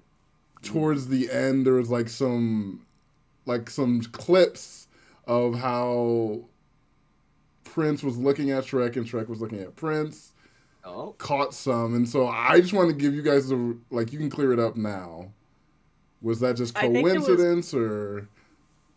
There's no trouble at the swamp, CM. No trouble at the swamp. I mean, I am sleeping here as of right now, but Yep. that's So you're not at your home, right? With your you're in partner. the studio. Yep. We just need some space. We're doing good. It concerns to me and Prince. I had mentioned, in the video from yesterday, go watch it if you haven't already, that it was in the past before I even met Fiona, right? And I don't want to get into this because I feel like Fiona was going to get mad. And it's just like... And Fiona's not here right now. Fiona's not here right now, so you can talk about it. I feel like chat wants to know what the deal is. Yeah. We just knew each other, and we were really good friends, and we were really close. Familiar. But also, Prince is destined to marry a princess, okay, right? Prince has never said any of this out loud, okay? So I'm respecting him by not speaking further. We were friends. All I'm saying is, as an outside observer, it seems like things are not so much in the past, and there's like some present feelings. That's what I'm sensing. Just act like no one's listening, and then just go ahead and explain it. There's just a lot of... I love my friends, right? You guys are my friends, except for Puss. I love my friends. Right? I like Puss right now. Yeah. Open 3-way Alright. relationship. Maybe you should bring that up to Fiona. Maybe we could talk about it. But if you're not gonna bring that up to Fiona, no. I'm in a monogamous relationship. So I'm with Fiona right now. And also an interesting thing the interesting thing you keep saying also is like Prince is destined to be with a woman. You're like saying things that are supposed to happen. I want to hear how you actually feel. That's what you guys are kind of skirting around in my eyes. Well, if we're gonna talk about how we actually feel, I think Lord Farquad should talk about how he feels too, as well. About Fiona. I think I've been very upfront my about wife. like not in the sense of like feel emotionally, but like feel physically, because you said some things and we're like, is Fiona in the room? Huh? So let's start there. Is Fiona in the room? Because it seems like you're trying to avoid that question. In my current throne room as we speak, is Fiona in the room? No. Yeah. Fiona's is not. she in the castle? Now why you get to ask so many questions? Why are you asking tons of questions? You asked 3 questions. I'm just trying to even the game. I answered your first question. That's the only question. Now let me Answer my ask a second question, because you Is were she asking me a lot of questions. Okay. in the castle? Is Fiona in the castle with you right now, particularly your bed chambers, which you are in? Is she on the other side of this? Is she in your bed chambers? Well, Fiona? I've been doing the stream, so I don't know where she is. So she's there. Last I do remember, she was at my castle. I'm gonna make a call. Oh, no. I'm gonna go on mute. I'm gonna make a call. Okay. Oh my god.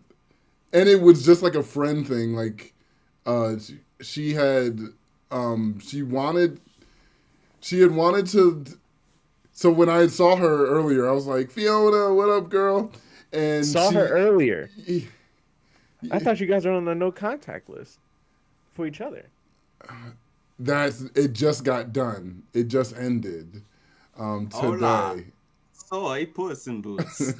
Do you know where Fiona is?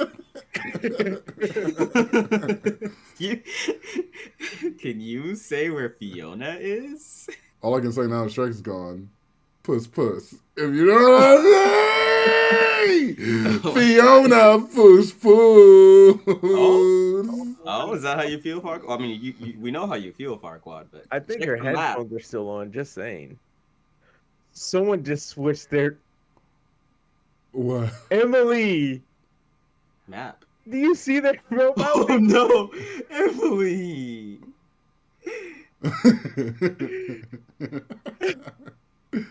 That was.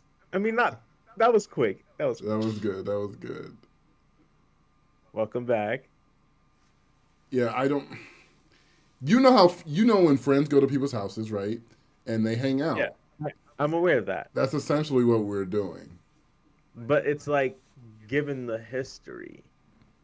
I think you know what I'm saying. Well, I given mean, the fact history, that you've given. You said it yourself how upfront you are about your feelings. It's a little weird. Yeah, like I'm a bad person. I'm not being upfront about my feelings. They're calling me out in the chat right now, and I'm still deflecting. You're always gonna deflect. I'm a bad person, so I can deflect. You, on the other hand, said you weren't deflecting. About my feelings for Fiona, I will never deflect. Yeah. Oh no. I've seen that in headphones. Wait, you're mute. You're muted. You're mute. Am I good now? Am I good now? Yeah. She's not answering my calls. Okay. Oh.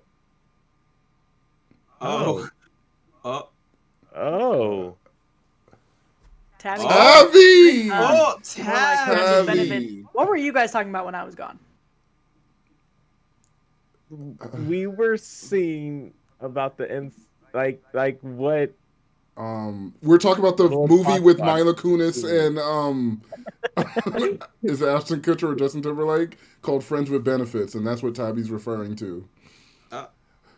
So why is someone in chat saying Prince Charming going to bat for Shrek is sus?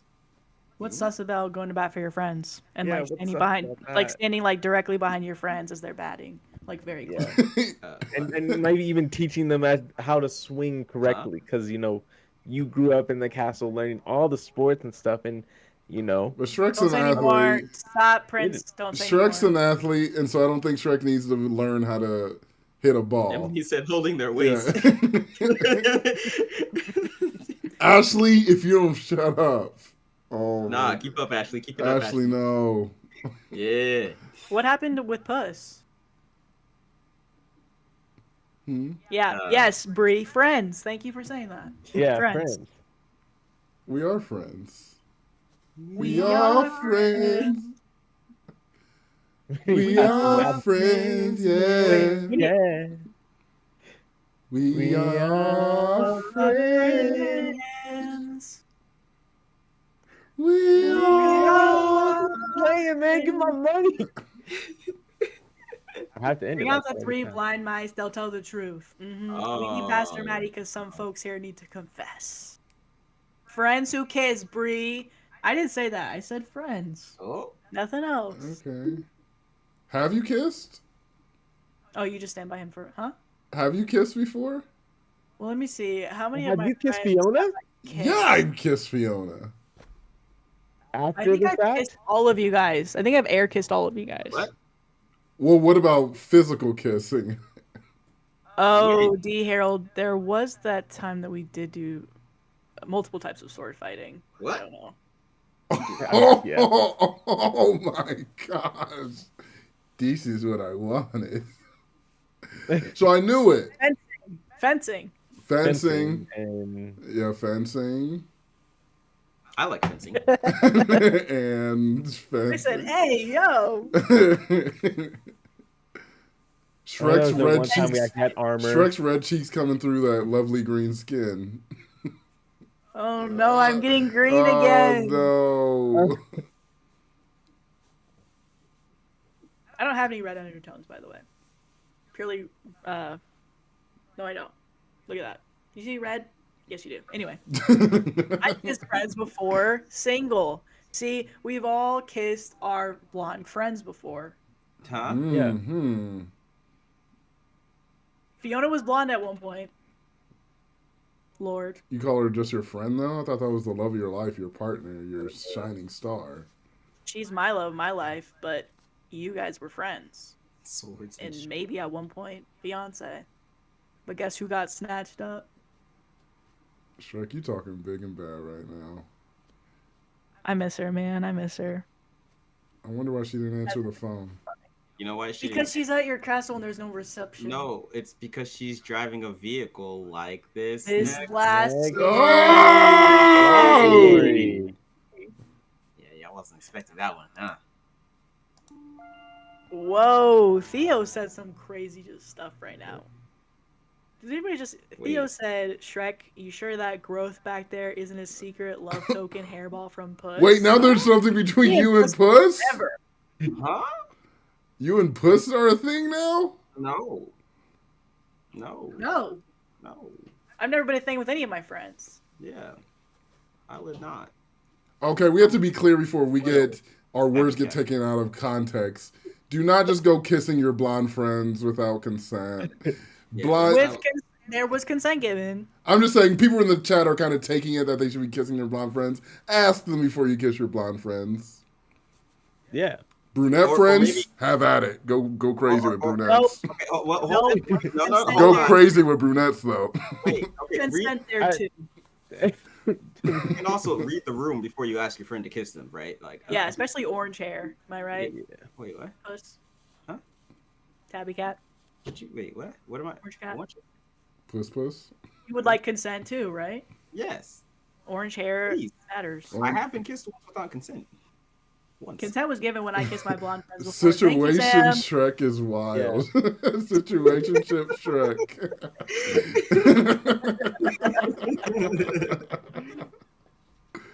Oh, we do need Pinocchio for real. Pinocchio would Yeah. cut through all this. I think if I It kissed really does get blonde, Yeah, longer. yeah. I would actually be single. What'd you say? I think if I kissed a blonde friend, I would actually be single. Because Like, you got a that's the boo. story? Oh. Specifically a blonde too. Like I would probably get killed. She don't like blondes. Why? She don't like blondes. Oh, Ex you don't like cheated on her. blondes? No, she don't like blondes. Ex cheated on her with a blonde. If I'm She gonna hated she gonna kill me. because we're beautiful. It's Who are we alright. talking about? Lord, who are we talking about right now? I don't know who we're talking about. I think we're talking about Puss. Puss is in a relationship, Yeah. and his. Oh, and your relationship, he doesn't like blondes. Exactly. Is it a cat? Well, not exactly, but more of like if I was to kiss a blonde friend, Is Puss she with a already got human or cheated a on. cat? Blonde. Yeah, that's so- what I'm Yeah. wondering. Who are you Is it a dating? A human or a blonde- Is it a cat? human or a cat? Does she hate it's not both. blonde cats or I mean, I've never seen a blonde blonde princesses? cat yet, so you know. So you're dating a human? That's kind of. I don't know if we're into this fairy tale. Listen, Wow, it seems like Shrek's a little bigoted. Like this last Sorry. wait, what? Wait, what? See, Tabby knows. Cat girl, duh. I don't think that makes it right. or Catwoman. I don't think that. Catwoman.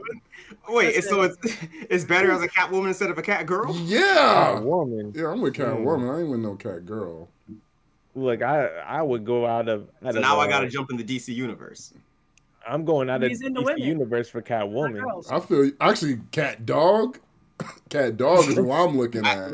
No, that's cursed. No. Cat dog. I'm like, which one's the front and which one's the back? You feel me? I love me some cat Even though dog. I'm Hey, like a clear, Theodore, clear Watch out, you don't know. See, G Felix know what I'm talking about. Cat dog a freak. That dog has 2 heads. Yeah. Uh-oh. It's getting crazy, these Hey, comments. 2 heads. Stop it. Okay. Stop it. You got 2 I heads. should- Hey, I should be, huh, Tatiana? I would think Shrek would be all for interspecies. Right? That's crazy. You've been discriminated against a lot, and you were really against that. Yeah. like people get big and they switch up. You know what I mean? It's like I've never looked at Puss that way, right? So it's like I don't know. Thinking about Fiona and Puss together is like Maybe you should pull back another layer, and maybe you'll finally understand. time won't change me, but I can't change time. Listen, we're not talking about Southpaws right Freaky now. ass Lord here, freaky Farquad. Freaky ass Lord here, freaky Farquad. Hey, run for your life. Hey, run for your life. Ashley said new B movie coming soon featuring Puss. She's going after anything and everything. That's crazy. Oh my god. Okay, I'll be right back again. Husker needs Oh something. my gosh, this Husker guy. I know. This guy. He's needy. Oh, I see why you don't like dogs, Puss. What? Good. Dogs. It was that, sirs. He's Why are we double talking about- sweatered up tonight. Hey, keep We back. had that. Keep back.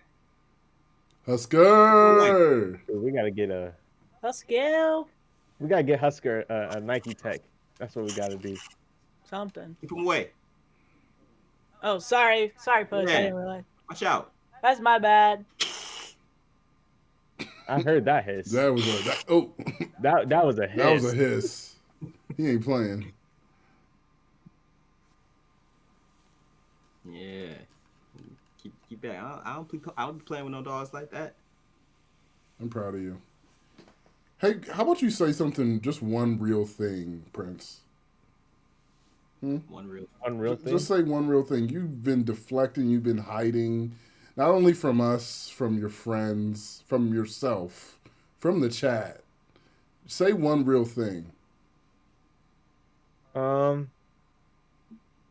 Well, we've been actually going through the account team, and it turns out that if you don't make about 5 gold bricks, we might be reinstating your Lord title pretty soon here. Farquad. So the bank's been talking about it. They're on your tail. They know what you've been doing behind the scenes. Wait, what? Yeah. I didn't want to have to tell you, but since you asked. Well, what I want to talk about was what Tabby said. Admit about it. that the blonde color is fake. Fiona. Someone's dyeing their hair. That blonde doesn't Farquad- come in nature. Hey, he always be messing with them potions. Farquad of fiction noticed live is crazy. I heard your dad was a frog.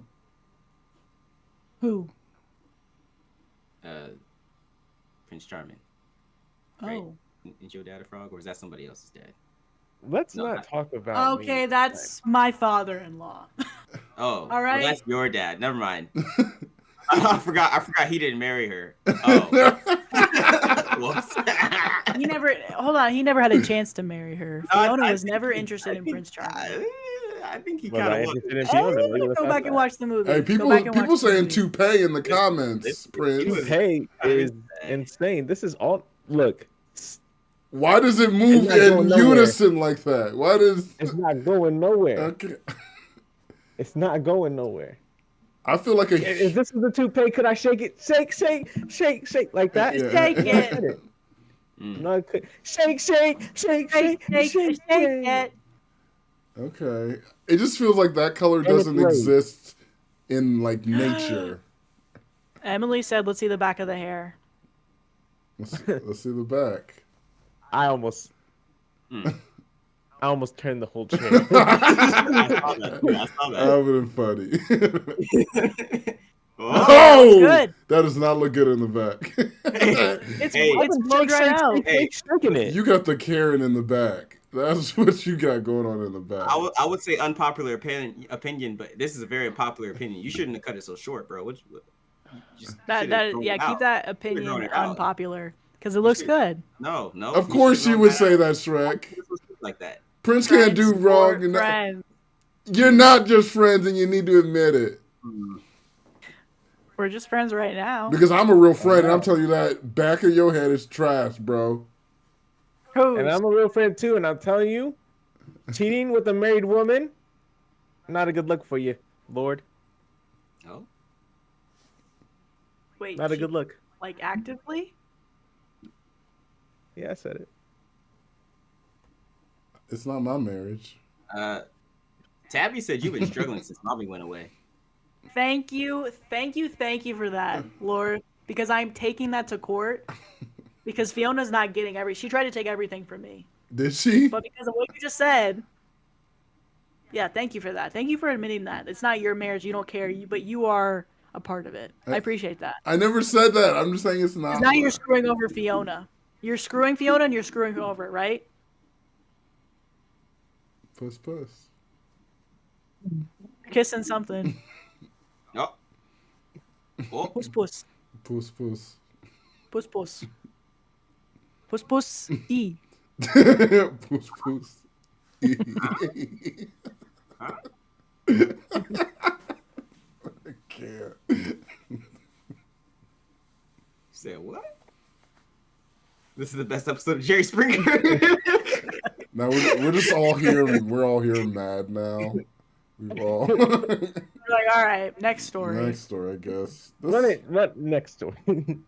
We shouldn't have did this live, like when our relationships are not at the best level. They were good. I think my biggest mistake was trying to. Yeah, you're right. We should have never brought it to here. Well, I feel like after the episode, it felt weird after that. We definitely shouldn't have did this live. Now people are really seeing, like they're hearing what we really think, and I don't know if And it's like active. Like this is like right now. Like they're seeing it happen in real life and in real time. And I'm actually mad. So that's what I'm like, I'm trying not to like punch my camera, but I'm actually really pissed right now. And the thing that's funny is like, what do you have to be mad for? You're not the one who should be mad. Right? I don't like, you know, like but you're mad. Yeah, I am mad. And cheating, I'm getting outed. Because I didn't want that out there. To be honest with you, I didn't want that to be known. Well, I wanted to do it. I had to do it. But I didn't want it to be known by people. What did you do? You know what I We ran a lie detector test on whether you slept with Fiona. You said no. The lie detector showed that was not true. Grab the camera, toast him.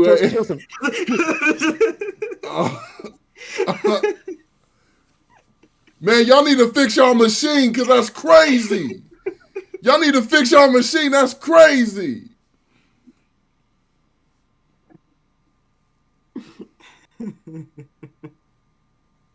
Actually, okay, Shrek, I'll tell you the truth. Cameraman lacking. Shrek, I'll tell you the truth. Cameraman's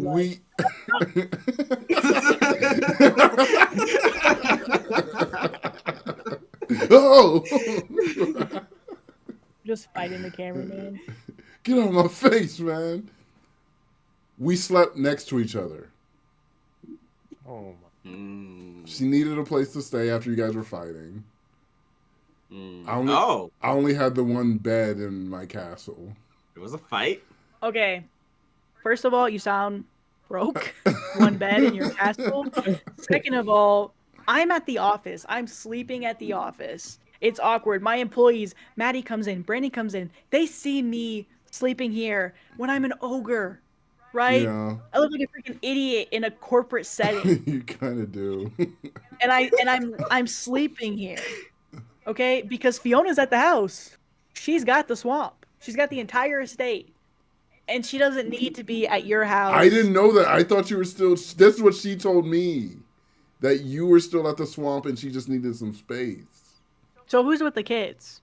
I thought you were with the kids back at the swamp. I see them sometimes, but if you're with Fiona for however long you're with Fiona, probably not too long, maybe no more than 15 seconds. I don't know how she's satisfied by you. Ooh. Hey, she's been here longer than 15 seconds. I'll tell you, I promise you that. I promise you that. At least 5 minutes she's been here. She's been here at least 5 minutes. And because I'm short, Lord Farquad, anyone can ride the ride. If you got my feeling. Anybody can ride the ride. How does Fiona feel knowing she's not special and anybody can ride your ride, Farquad? Just as long as you don't get tired. She's fine with it. She's fine with that? Fiona is for the village. Hold on now. Chill out. Emily. On to ride the ride. Emily, I like your profile photo. Fiona's for the village is crazy. But come on, that's my wife. And that's the love of my life, so don't talk about her. Relax. Relax. Don't talk about her like that. Pick on his little man complex and the truth comes out. Everything about him is short. Confirmed. I peed next to you before, buddy. Well, it's not short. It's just in proportion to the rest of my body. So short is like relative. Which is short. You are.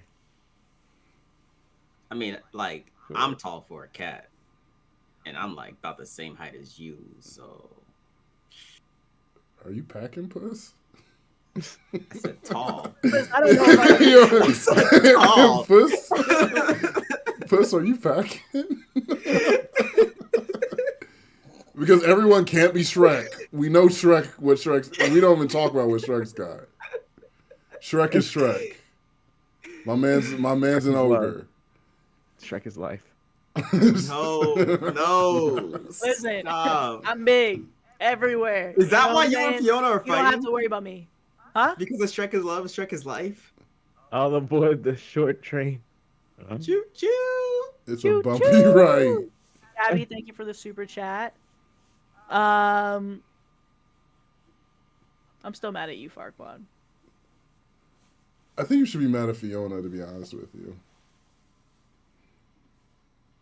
I can be mad at both. I am mad at Fiona, but you're here, so I'm going to tell you that I'm mad at you too. And I get that. I shouldn't have slept next to your wife. I'm just exhausted, man. I'm just tired of it. Yeah. Like, we're friends. Yeah, we are friends. And yeah, you met her first. Yeah, you hired me to, like, go get her. And then, like, I straight up stole your girl. I tried to, like, be like, hey, Fiona, go with him. But she seemingly wanted me. So I walked back into the picture and I said, Fiona, like, do you want to come with me or not? And she said, yeah. Right? She left you short and at the altar. Hey, but You know, I forgot what I was gonna say. You said a lot right there, and you act like all that emotion, like that entire situation, the way you just kind of glossed over it, wasn't deeply traumatic to me. I'm thinking I'm gonna meet the woman of my dreams. You straight up steal her from me, right? Right, Shrek? You can see how that's wrong, right? She didn't want you. Ugh. But yeah, And I can see I'm that. sure you made sure that she didn't want me. I didn't have to do anything. If anything, it was a love-hate relationship in the. I heard about your little cute montages as you walked back to the castle. I heard about all those little cute montages. You saw it in the video. You saw it in the video. So now you just transported me back to that moment. How I felt in that time. She's not mine, right? Free. Okay, right. Emily, free her then. Let her be free. Let her not take the swamp. The swamp is yours. Neither of us own her. She's not ours. I don't own her. But she is currently my wife. And she's currently in my castle. She belongs to the village. So that's all I got to say about that. I don't own her. A lot of people, I've been going past it because I want to give you the benefit of the doubt, but a lot of people are thinking you're holding her captive. That's why she didn't answer my call. And why are you silent about that? Because I'll rescue her again. Capture is like it's a dirty word. Right? Well, Lord Farquad, can you show us that Fiona has decided to go free into your castle? Can you show it to us somehow? How am I going to prove that? Bring Fiona on camera. If she wants to be there willingly, let her come say it. I think she's... Well, let me ask. Fiona, you want to come show that you're here willingly? Oh, you're busy? Oh, take a shower. She's going to take a shower. So she's taking a shower. Yeah, she's going to take a shower. She got dirty. She got dirty earlier. Doing what? You know, just how the life takes you and it gets you dirty. I think bro is lying too, Emily. She's taking a shower. But I'm gonna move on. Yeah, I don't know what else to tell you. She's taking a shower. I'm gonna move on because we got a live to get to. I can't be fighting with you all night. Mm-hmm. And I would like to say I'll see you next year, Sam, Lord Farquad, whatever your nickname is. But I don't know if this friendship is gonna last. Me and Prince's friendship will probably last. We're locked in. We're locked in. Twinsies. Bet you are. That's my twin. That's my twin right there. Shrek is love. Prince is life. Yeah, I bet you are. Y'all better go stand behind one another, holding each other's hips. Like it's like such a locked in friendship. It's like my nicotine, you know. So. Oh, I love hearing that. I love. You love hearing that. That's so weird. I think if you and me and Fiona ever went on a vacation, and shout out if you guys remember this one, if you and Fiona ever went on a vacation, I would love to invite you, Prince Charming, and if she was sleeping in the bed, I would wake her up so that you and I could sleep in the bed together because I don't trust you with her, not her with you, but you with her. So you and I would be able to like share the bed together. Hopefully the covers are warm enough to keep us warm, or else we would maybe need to resort to something else. Wait, what? What would you resort to? What would you resort to? Did we read this story? Did we read this? Okay. We never did. We should come back to that though. Read. I don't know what you're talking about. We should come back. But I would definitely take that offer, take you up on that invite. Oh. But let's read the story. Yeah. That's the first time Princess Advocated said something real. It's the first Abby time. said, "Damn, right?" They said I'm just Hey there. You're my rock star.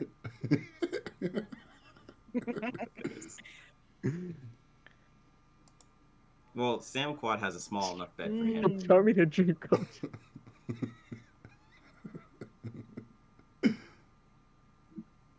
Shrek hates sharing but wants to share himself. What can I say? Hey! Hey. Hey! But I am monogamous, right? Bree, chill. My bag is pretty big. It's plenty big. Shrek is so toxic.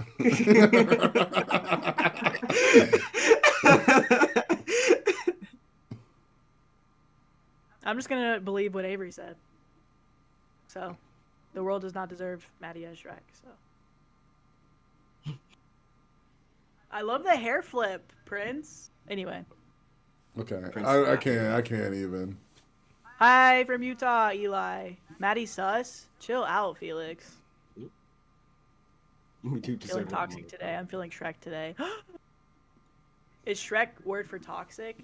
Oh. If so, I want to know what happened to the kids of Shrek and Fiona divorce. huh? What? I'm going to need to know what will happen to the kids of Shrek and Fiona divorce, Samuel says. Well, I want them. I want custody of them. Hey, So we'll see you gotta what answer that question from Theodore. It's pretty easy, Theodore. Serious question. How do you tell the difference between mud and doo-doo stains? Neither. Doesn't matter. You know, I bathe in mud, I bathe in doo-doo. I'm an ogre. The smell? No. Sometimes you get rabbits or donkeys pooping in it, and then you just mix it all together. You mash it. It's good for Oh. you. It's good for you. I could see Shrek being a weekend dad. Listen. And that's on King of the Swamp. Shows are actually more accurate for that. No wonder Fiona cheated. Fiona did the same thing. Dang. Fertilizer for real. Well, just because Fiona doesn't mean that Fiona wanted to do it.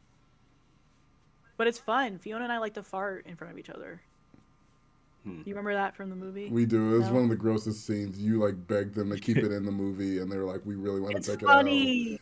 No We one should laughed. take it out. All around No me. one laughed on set while it was happening. Do you sniff each other's farts? Steph, why did you need to say that? Emily asked that one. Steph said Shrek's skincare routine is hazardous. Actually, no, I don't know. 'Cause look at It's not hazardous. It's natural. skin looking clean though. You can't lie with that. Hey, the skin do look clean. It's looking The clean. skin is Is skinny. this hazardous? They're like, yes. I'm Yeah, like, yeah. okay. I set myself up for that one. Clear as lake. Organic. Thank you, Felix. Organic. There's a difference. I think we need a hazard. Shrek looking Dang. shiny. That's setting powder. Actually, Setting powder Shrek is. Fiona put me onto some stuff, so So just we whenever were- I'm front yeah, of camera. we will get the Shrek beauty line. Oh Shrek yeah. by L'Oreal. We gotta take Kim K You've down. been talking about it. I know Shrek for years now. Yeah, well, just whenever people like genuinely read the ingredients, humans aren't that interested in like poop, like manure stuff. So like, I would say gauge the audience. They're not interested in that. Felix might be with the organic because that's honest. That's what organic is. that's what organic is. That's it. Yeah, natural. That's poop. Hey, it's natural. But if it smells really bad, then there's something wrong with your intestines. You really should figure that out. My doctor told me about that. Dr. Shrek. No, he was Big Bad Wolf. I think he ate I think he ate my doctor. Oh, you listen to him? Yeah, I probably shouldn't, right? I probably shouldn't. Where's Donkey though? We're not talking about Donkey again. We're not talking about Donkey again. We don't talk about donkey. No. It was my wedding day. Is the Big Bad Wolf single? I have heard some rumors. Tabby, what is going on with Tabby? Wait, wolf? Aren't they kind of like dogs? Nah, cuh. That man away from me. Is Big Bad Wolf when you hear me out, Cake? Tabby? I know who's on my Hear Me Out cake. Who? A prince with cake. What? I know one of those. Really? Yeah. I don't think anybody here, but I had. why are you laughing so hard? Why are you getting? What? No, I wasn't laughing. Okay. Okay. I had a cough. Right. All I know is, and I'm not going to mention who, we had to lower the camera down because someone was being propelled by their cake. So their cake lifted them up higher, and we had to move the camera down because of it. And I'm not saying who it was, but someone has a larger than normal cake, and it affected the camera shot.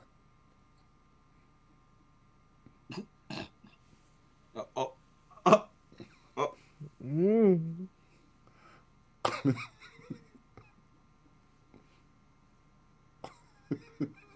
Yeah.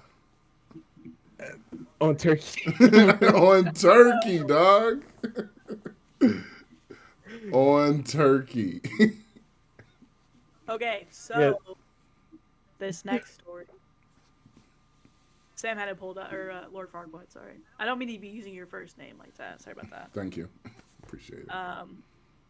So this next story is stay in your vehicle. Back in April of 2013, I went through something that I haven't been able to talk about. I was paid a significant amount of money to stay quiet, in return for signing a 10-year agreement to shut the hell up. Now that time is up. I've considered my options. I could just let this go and never speak of it again. I won't gain anything from speaking out, and I have a lot to lose. But then again, this is just an anonymous post online. Words have less meaning that way. West Virginia. It was hotter than usual, without a whiff of wind. I was coming home from a visit to my aunt. She'd broken her leg and couldn't leave her house. I was making my way back home, taking the I-64 out of Lewisburg. It started with the radio. It was playing that one Macklemore song that I've heard 100 times. The sound was cutting in and out in a quick staccato, and then disappeared completely. Yep. Your car's honking up front. Thank you, Tabby. Thank you, Tabby. I couldn't type that. I'm gonna pop some tags. Oh my God. 25 in my pocket. Hi, Mom. Did you hear that? No. Okay. Where was I at? I could hear cars We have honking. 2 songs in the chats right now. There's I 2 love this. songs. There's 2 songs. I could hear cars honking up front as the line began to form. There was a sway in the trees as if greater and greater pressure was being put on them. I could hear wind rushing against the left side of the car, forcing me to pull to the other side to compensate. I closed the sunroof as a dust cloud blew past, staining the windshield. Then a rumble. It sounded like thunder, but from the ground, like a groaning bellow, growing louder and clearer by the second. As it reached its peak, I could see the trees toppling over. A small Kia got pushed off balance and swerved off the road. As the sound died down, the road devolved into chaos. Some were desperately changing lanes, others were stepping on the brakes. I got my door scraped as the car behind me sped past. The radio was playing an automated message, a local emergency alert, referred to as a geological event. We were asked to turn off all air conditioning, slow down, and divert to the nearest exit. It repeated in a monotone voice, geological event, no air conditioning, slow down, divert to the nearest exit. Minutes passed, and there was a line forming further down the road. Police officers blocking the lanes in all directions, leaving a highway exit as the only option. Some folks were trying to push past the barricade, but were forced back at gunpoint. I could see the officers wearing gas masks and riot shields. We were waved in. I followed the exit and got directed to the right. There was an open field that was used as a sort of impromptu parking lot. Cars were being waved in and parked in a way that boxed us in. leaving no room for us to open our doors in either direction unless we got parked at the edge. 4 lines of cars with about 10 to 15 vehicles per line. Surplus vehicles were being directed further down the road. The place was packed. I got stuck in the second row, about 6 cars in. Pretty much everyone around me was on their phones. I didn't have anyone to call, but there seemed to be an issue getting a signal through. The radio was still repeating the emergency message. Voices were getting louder. A man 2 cars to my left leaned out of a gap in the door, screaming at the officers to answer his questions. They responded immediately with a warning shot, straight into the air. "Stay in your vehicle," they screamed. "Lock your doors. I'm not telling you again." A couple of folks were filming, but they seemed to have trouble uploading.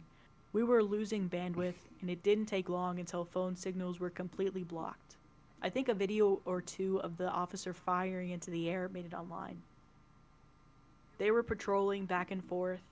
We were told to stay in our vehicles, windows up, doors closed and locked, engines off. I could hear people talking to each other. Someone said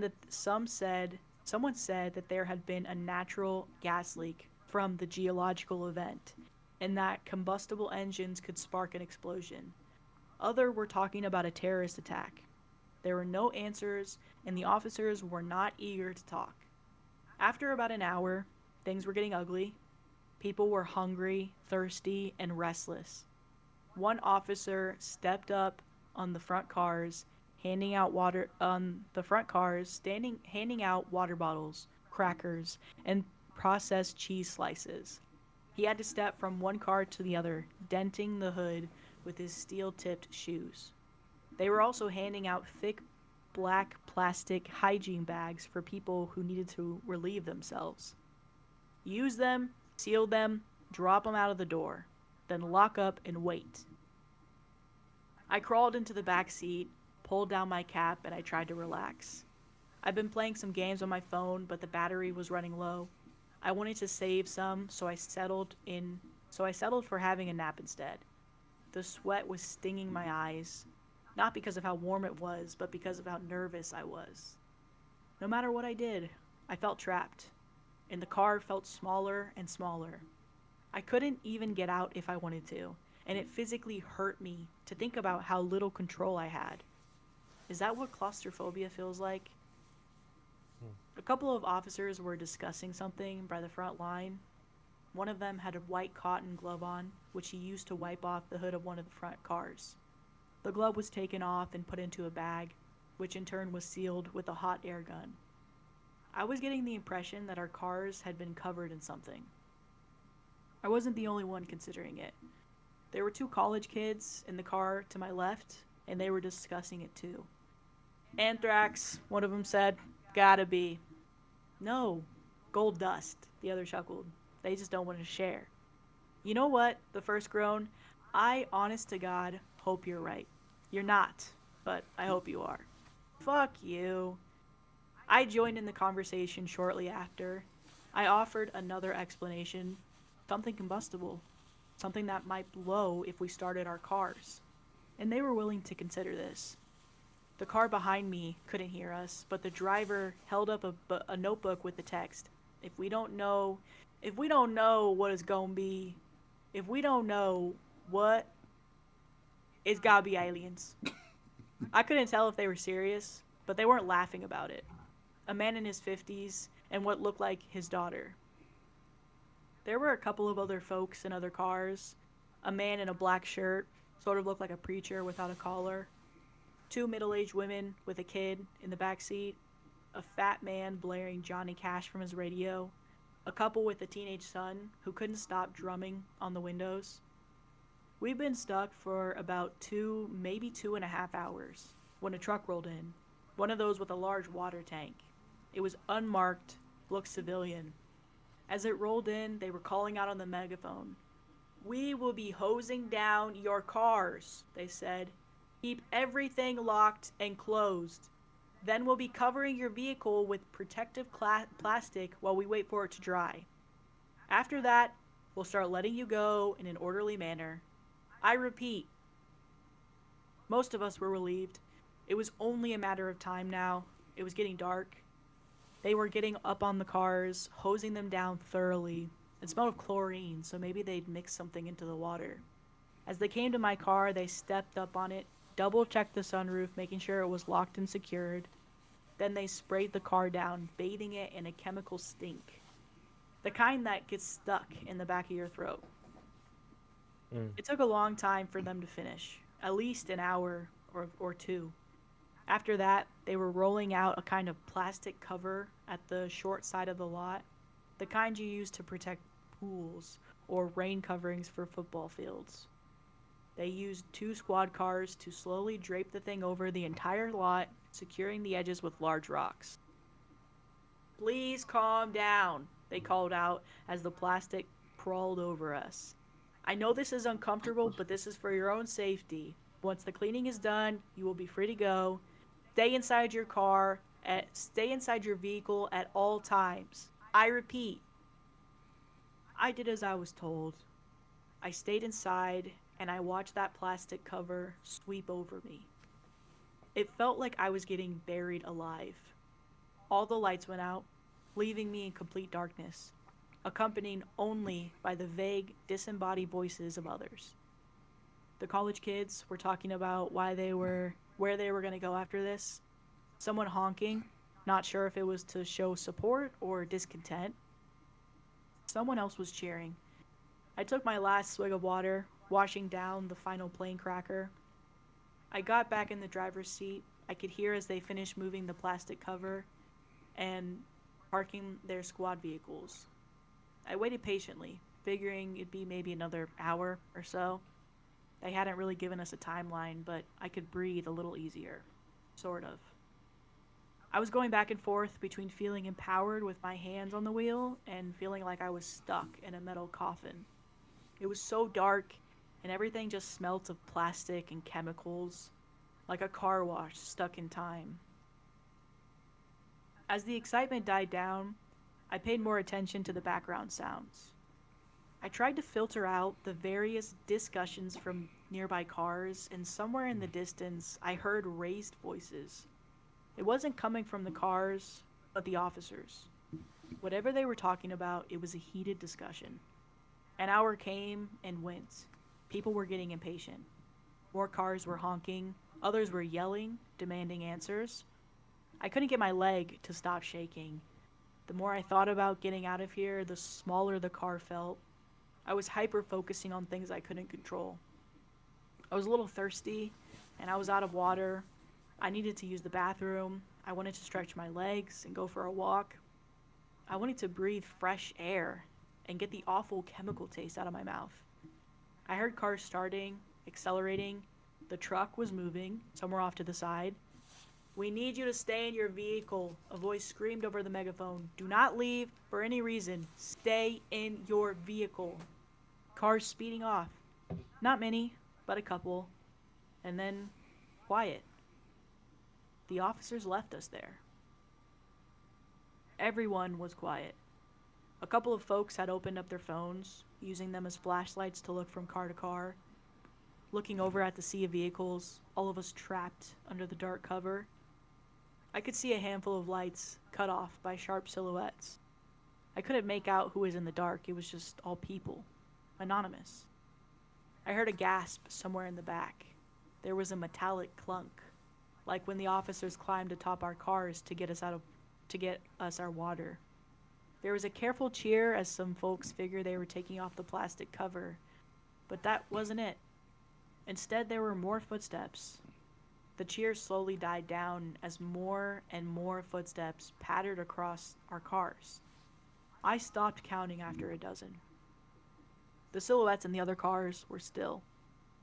We all held our breath, waiting for an answer to show itself. What the hell was going on? And what was that sound? Somewhere off to my right, I heard a voice. "Who's up there?" It sounded like an older man. I'd seen a pickup truck that way earlier. Almost as a response, the footsteps stopped. There was a faint clicking sound, like someone snapping their tongue against the roof of their mouth. And from further away, a click in response. from somewhere to my left, another couple clicks. Then a cascade of clicks. Dozens, maybe hundreds. There was an awful metallic noise coming from my right. Then, breaking glass. A scream, cut short, followed by several irregular taps of the car horn. One of the silhouettes in the distance turned into a blur as someone passed through the windshield, cutting through the plastic cover. Somewhere in the front row, the roof of a car was cut wide open.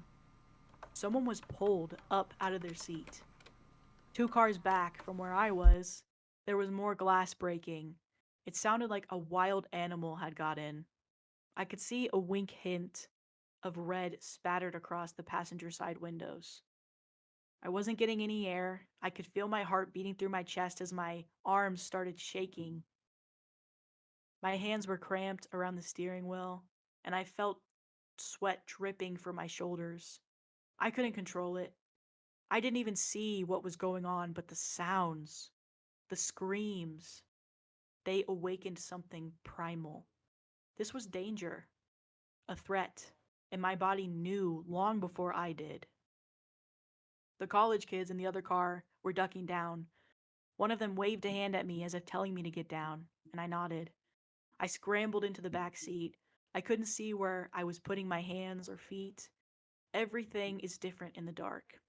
As I tumbled my way over, my foot accidentally tapped the car horn. It was a quick tap, a fraction of a second, but to me, it was the loudest sound in the world. I was lying on my stomach in the back seat, and within seconds, something heavy climbed onto the hood of my car. I could feel the car buckling. It was much heavier than the man who passed out the water bottles. I held my hands in front of my mouth to stop the panting, but I just ended up snorting up sweat instead. My nose stung as I bit my tongue, listening to every metallic groan as whatever was outside moved and shifted. Click, click, and from behind my car, a click in response. There were no lights being held up anymore. Everyone was cowering, going quiet. I pushed myself up against the door behind the driver's seat, trying to make myself as small as possible. I could hear the frame of the car complain as something slowly moved. When it came to my sunroof, there was a slight crack, and that made it stop. Another crack. I silently shook my head as if trying to ask the car to stop. The thing was going to break, and it did. My legs were showering. My legs were showered with glass as a big blob of plastic cover dipped into my car. Something big came tumbling into the front seat, still covered in the protective plastic. It twitched and spun around, its clicking turning from a careful question-like noise to a never-ending barrage. It was calling for help, alerting others. It was cutting its way through the plastic. There were footsteps coming from every direction, some of them leaping from car to car, some of them leaping far enough to skip a car as they hurried. I was going to be swarmed within seconds. I fumbled with my hands, accidentally cutting my thumb on the broken glass. I managed to open the passenger side door, but even at its widest, and even when pressing into the college kid's car, it wasn't enough room for me to get out. Still, I had to try. I pushed myself into the gap and exhaled as much as I could, flattening my chest. While the thing thrashed around inside my car, I could feel my vision going faint. Black spots popped up at the edge of my vision. My arms were going weak, and yet, by some miracle, I made it through. As my face hit the gravel of a makeshift parking lot, I felt the burn of the residual chemicals. I swallowed my instinct to run, instead, staying on my stomach, forcing myself to crawl underneath my car. There were more of them, some climbing on, some off. My chest was pressed to the ground as the weight shifted. I heard breaking glass from the windshield and tearing fabric. Something was stuck up there, and it was furious, like a trapped animal. I could hear the college kids mumbling to one another, trying to stay calm, one of them assuring the other that all they had to do was stay low, stay quiet, and wait. Then, something slammed into the passenger side door, the one that I had crawled out of. The door was pressed up against the neighboring car, and then fell haphazardly to the ground, completely off the hinges. An ink-black, bird-like foot touched the ground right next to me. I've looked it up since. There were 3 toes forward, 1 toe backwards, all clawed. Anisodactyl. How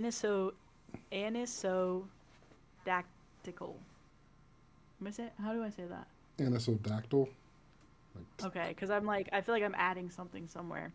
Anisodactyl feet. Similar to that of many birds of prey, except larger than a human's foot, and with smooth, slick skin. It must have been heavy, at least 400 pounds. If the clicking noise came from its mouth, I can approximate that it was somewhere around 6'7" to 6'9", or taller. It could have been hunched over. How it managed to walk in the gap between the vehicles is beyond me, but I suspect it was very thin. It daintily walked from my car to the other, as if scanning for something. I could barely see anything in the dark, but this thing seemed to navigate it perfectly. It didn't bump into anything. There were taps on the glass of the car behind me to my right, and someone got startled. A short scream, and the hunt was on. This time was different. It must have caused some type of chain reaction. All of a sudden, the plastic covering was getting torn up left and right.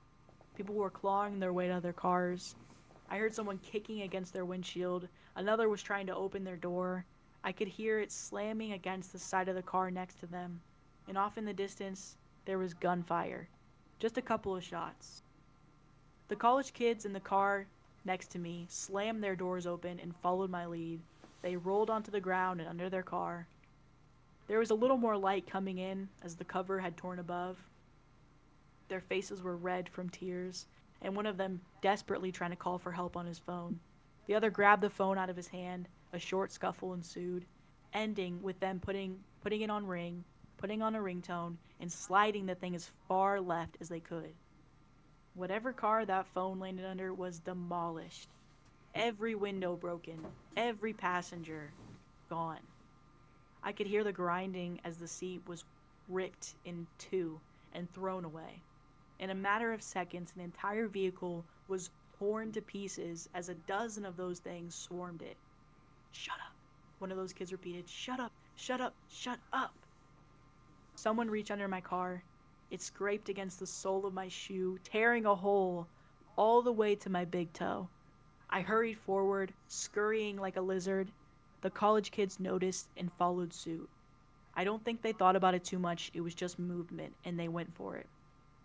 I made it 2 cars before I got stuck. There was something dark in the way, and I couldn't get around it without exposing myself. I couldn't see what it was, but it didn't take long for me to figure out. There was a meaty crunch, as if someone was biting chunks out of a piece of meat. It was struggling to get through the fabric of their clothes, making a snapping noise as the threads gave away. A pool of blood rolled underneath the car, staining the tips of my fingers, and it was still warm. One of those things was eating a victim. I hunkered down, trying to remember to breathe, and I stayed there, waiting for a chance. Any chance. I must have stayed there for at least an hour, hearing every bite, every crack of a bone and snap of a sinew, satisfied clicking noises. As it finished its meal, it wandered off, dragging the remains along. They were moving forward. Something heavy walked over the car I was hiding under, dragging a body along. Slowly the footsteps disappeared, and it was quiet again. And in the quiet, I found my footing. I made my way to the edge of the plastic cover. I listened one final time and pushed one of the weights away and slipped through. They were gone, and I was out. I could feel my chest growing lighter, allowing me to breathe. I wanted to cry from relief. A breeze was picking up, drying the sweat on my brow and carrying the smell of grass. Stepping back, I turned towards the sea of cars to see how bad the damage was. and then I saw one. It was a bit off to the side, perching on top of an old Honda. At a glance, it looked like a tall person, covered in slick black ink. But looking closer, you could see the strange bird-like feet, the pointed nails, the long row of shark-like teeth on a mouth that was far too wide. I froze. The thing rose to its full length, easily over 7 feet tall. It looked ready to pounce on me. I had nothing to defend myself with. I couldn't make any sudden moves. I wouldn't even be halfway under the car before that thing would be over me. 100 thoughts raced through my mind, but there was nothing I could do. I was out of options. But the thing just looked at me.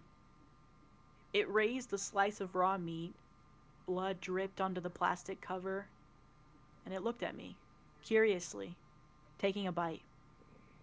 Then, as if nothing had happened, it wandered off, satiated. I was left there, shaking like a dry leaf, and with the last of those things gone, all that was left was the panic. It didn't take long for the officers to return. The plastic cover was removed, but we couldn't go home. Not after this. Some folks signed a waiver and were let go immediately. They weren't allowed to talk about what they had seen, and in return, they'd get a hefty sum of insurance money. Others demanded answers. And were taken into custody for obstruction of justice. A few others still were too panicked to make any kind of sense and had to be checked out by medical personnel. A total of 14 people died.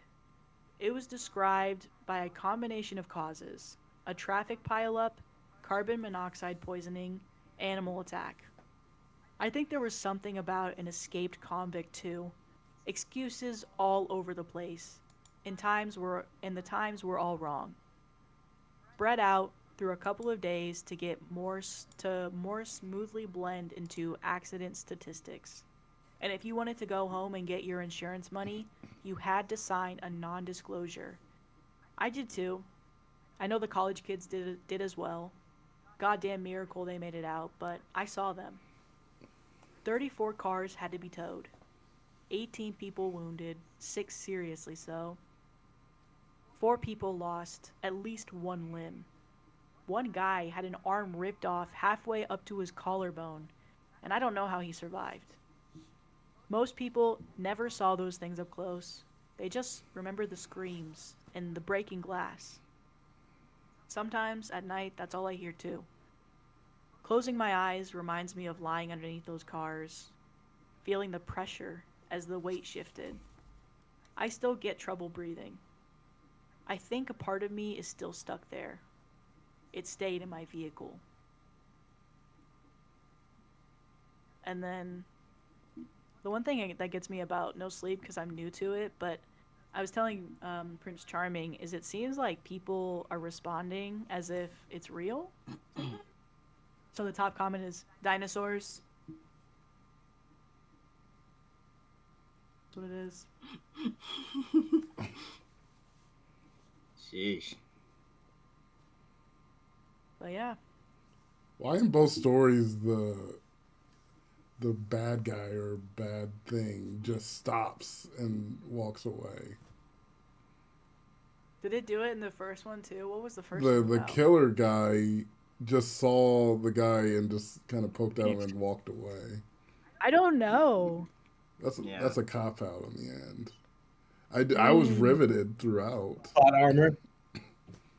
Mm-hmm. But it just saw you while it's eating meat, and it was like, I don't want to also eat your meat too. Interesting. That one, I guess I feel like that one makes more sense. The killer, I'm like, why didn't he kill that one too? The animal things, that's like, it's an animal. If it just saw you, be like, I'm already eating, I'm gone. It is by the same author, so I don't know if that makes sense. It is by the same author. He doesn't know how to end it, so he was like, and then they walk away. I need to report this stuff. Please. Yeah, psychological torture to keep them alive. Mm-hmm. Police involved in all of them. Interesting. Mm-hmm. Yeah, because the police just set him up. Yeah. I was They wondering evolved. about that. Like, maybe the police just knew, so they just ran. But the fact that they came back, They're like, we'll just wait until they leave. Well, they had to come back to get all the people who survived and make sure they either signed NDAs or were taken into custody. Who was the NDA to? Like the police? It was for the police. Who was the entity that they can't tell? Also, Emily said, true crime knowledge. Some killers don't kill people when they quit fighting since the thrill is no longer there. So I think OP, the writer, is a killer, so he knows about that thrill. So if you ever it ends that way, are going to get killed, just stop fighting and just let them do it, and they won't do it. Give in. Wait, I'm saying it. I would say if they have attempted to kill you, do not stop because they're probably going to keep going. If they're in the middle of killing you, try to kill them. Try to return the favor. No, just go ahead. Just completely stop. They won't kill you. True crime. What did it say? True crime knowledge? Yeah, there you go. Specifically, Emily said some. Killers.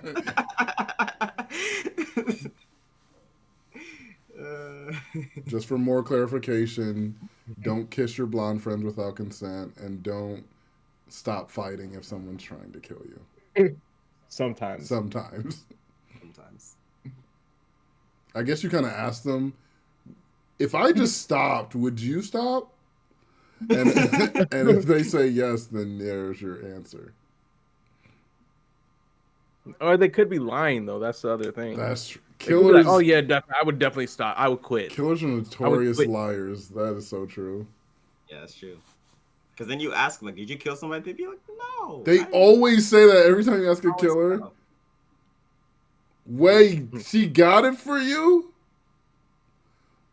How did it get to you? Where's mine at? the good thing about working in an office is you have a Taco Bell upstairs. What? You work at Taco Bell? CM, I have yours right here. Where's mine at? Wait. Where's yours? Yeah. I didn't know you want one. I knew CM wanted one. Hey, Tatiana, I'm on that. Night, boat, too. Let me go Tatiana. to sleep. Night, Tatiana. Thanks for coming. Past my bedtime, too. I wish I could have a taco. That's crazy. Dang, everybody's just eating on. I know. Someone said that Prince found a really inopportune time to start eating in the story as they were chomping down on the meat in the story. I at least waited until the story was over. You had to wait. You were speaking. I was hungry. Which, great job, Shrek. Great job of reading the story. Yeah, that was really really impressive.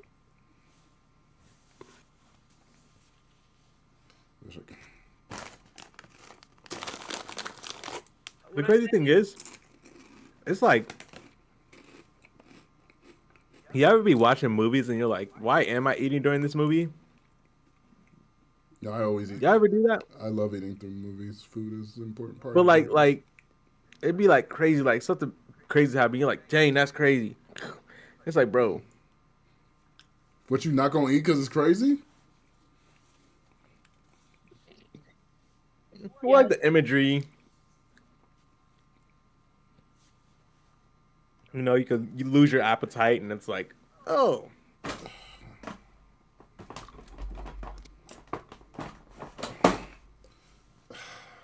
I am munching on Cantina taco. Cantina chicken taco. Praise. Homemade nachos. Oh my gosh, I have nothing here. Sam, get on the app and freaking order something. It's gonna take like 45 minutes though.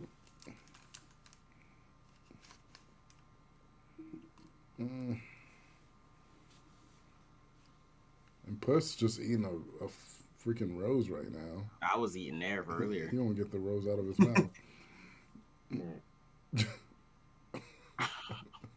Yeah, I should order something. Bro! Y'all making me want to order something. I shouldn't order anything. Hey, Emily, share. The heck? Emily, that's actually crazy that you even say that.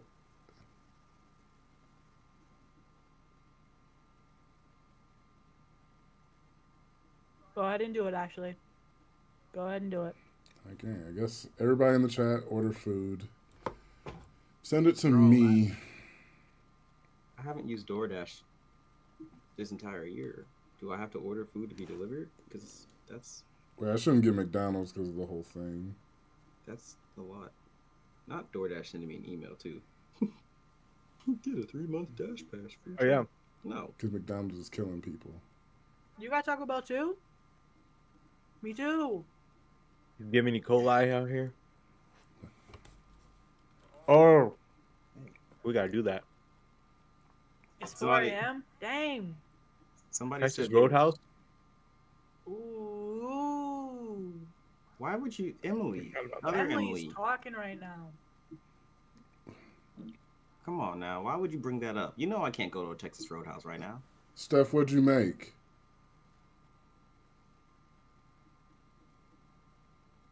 Do you know that you can order the Texas Roadhouse rolls just by themselves with a butter, and it's actually fairly cheap for like a dozen? That's like $10. It's under that. It's under that. Or It's anywhere between $5 to $6. I could go to Texas Roadhouse and get, what do they call it? She said, here's your sweet load. What? Remember Wait, that? what's happening? I thought Oh, she the was sweet potato. the sweet potato. Oh, The loaded no, sweet you potato. didn't, no, you didn't say She that. brought it to the table and she said, here's your sweet load. And I was like, what did you say? It was a loaded sweet potato. Exactly, yep. I mean, we all just kind of looked at you like, Right. Okay.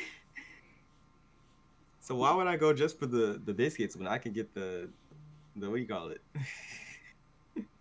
The loaded sweet potato. She knew what she was doing too.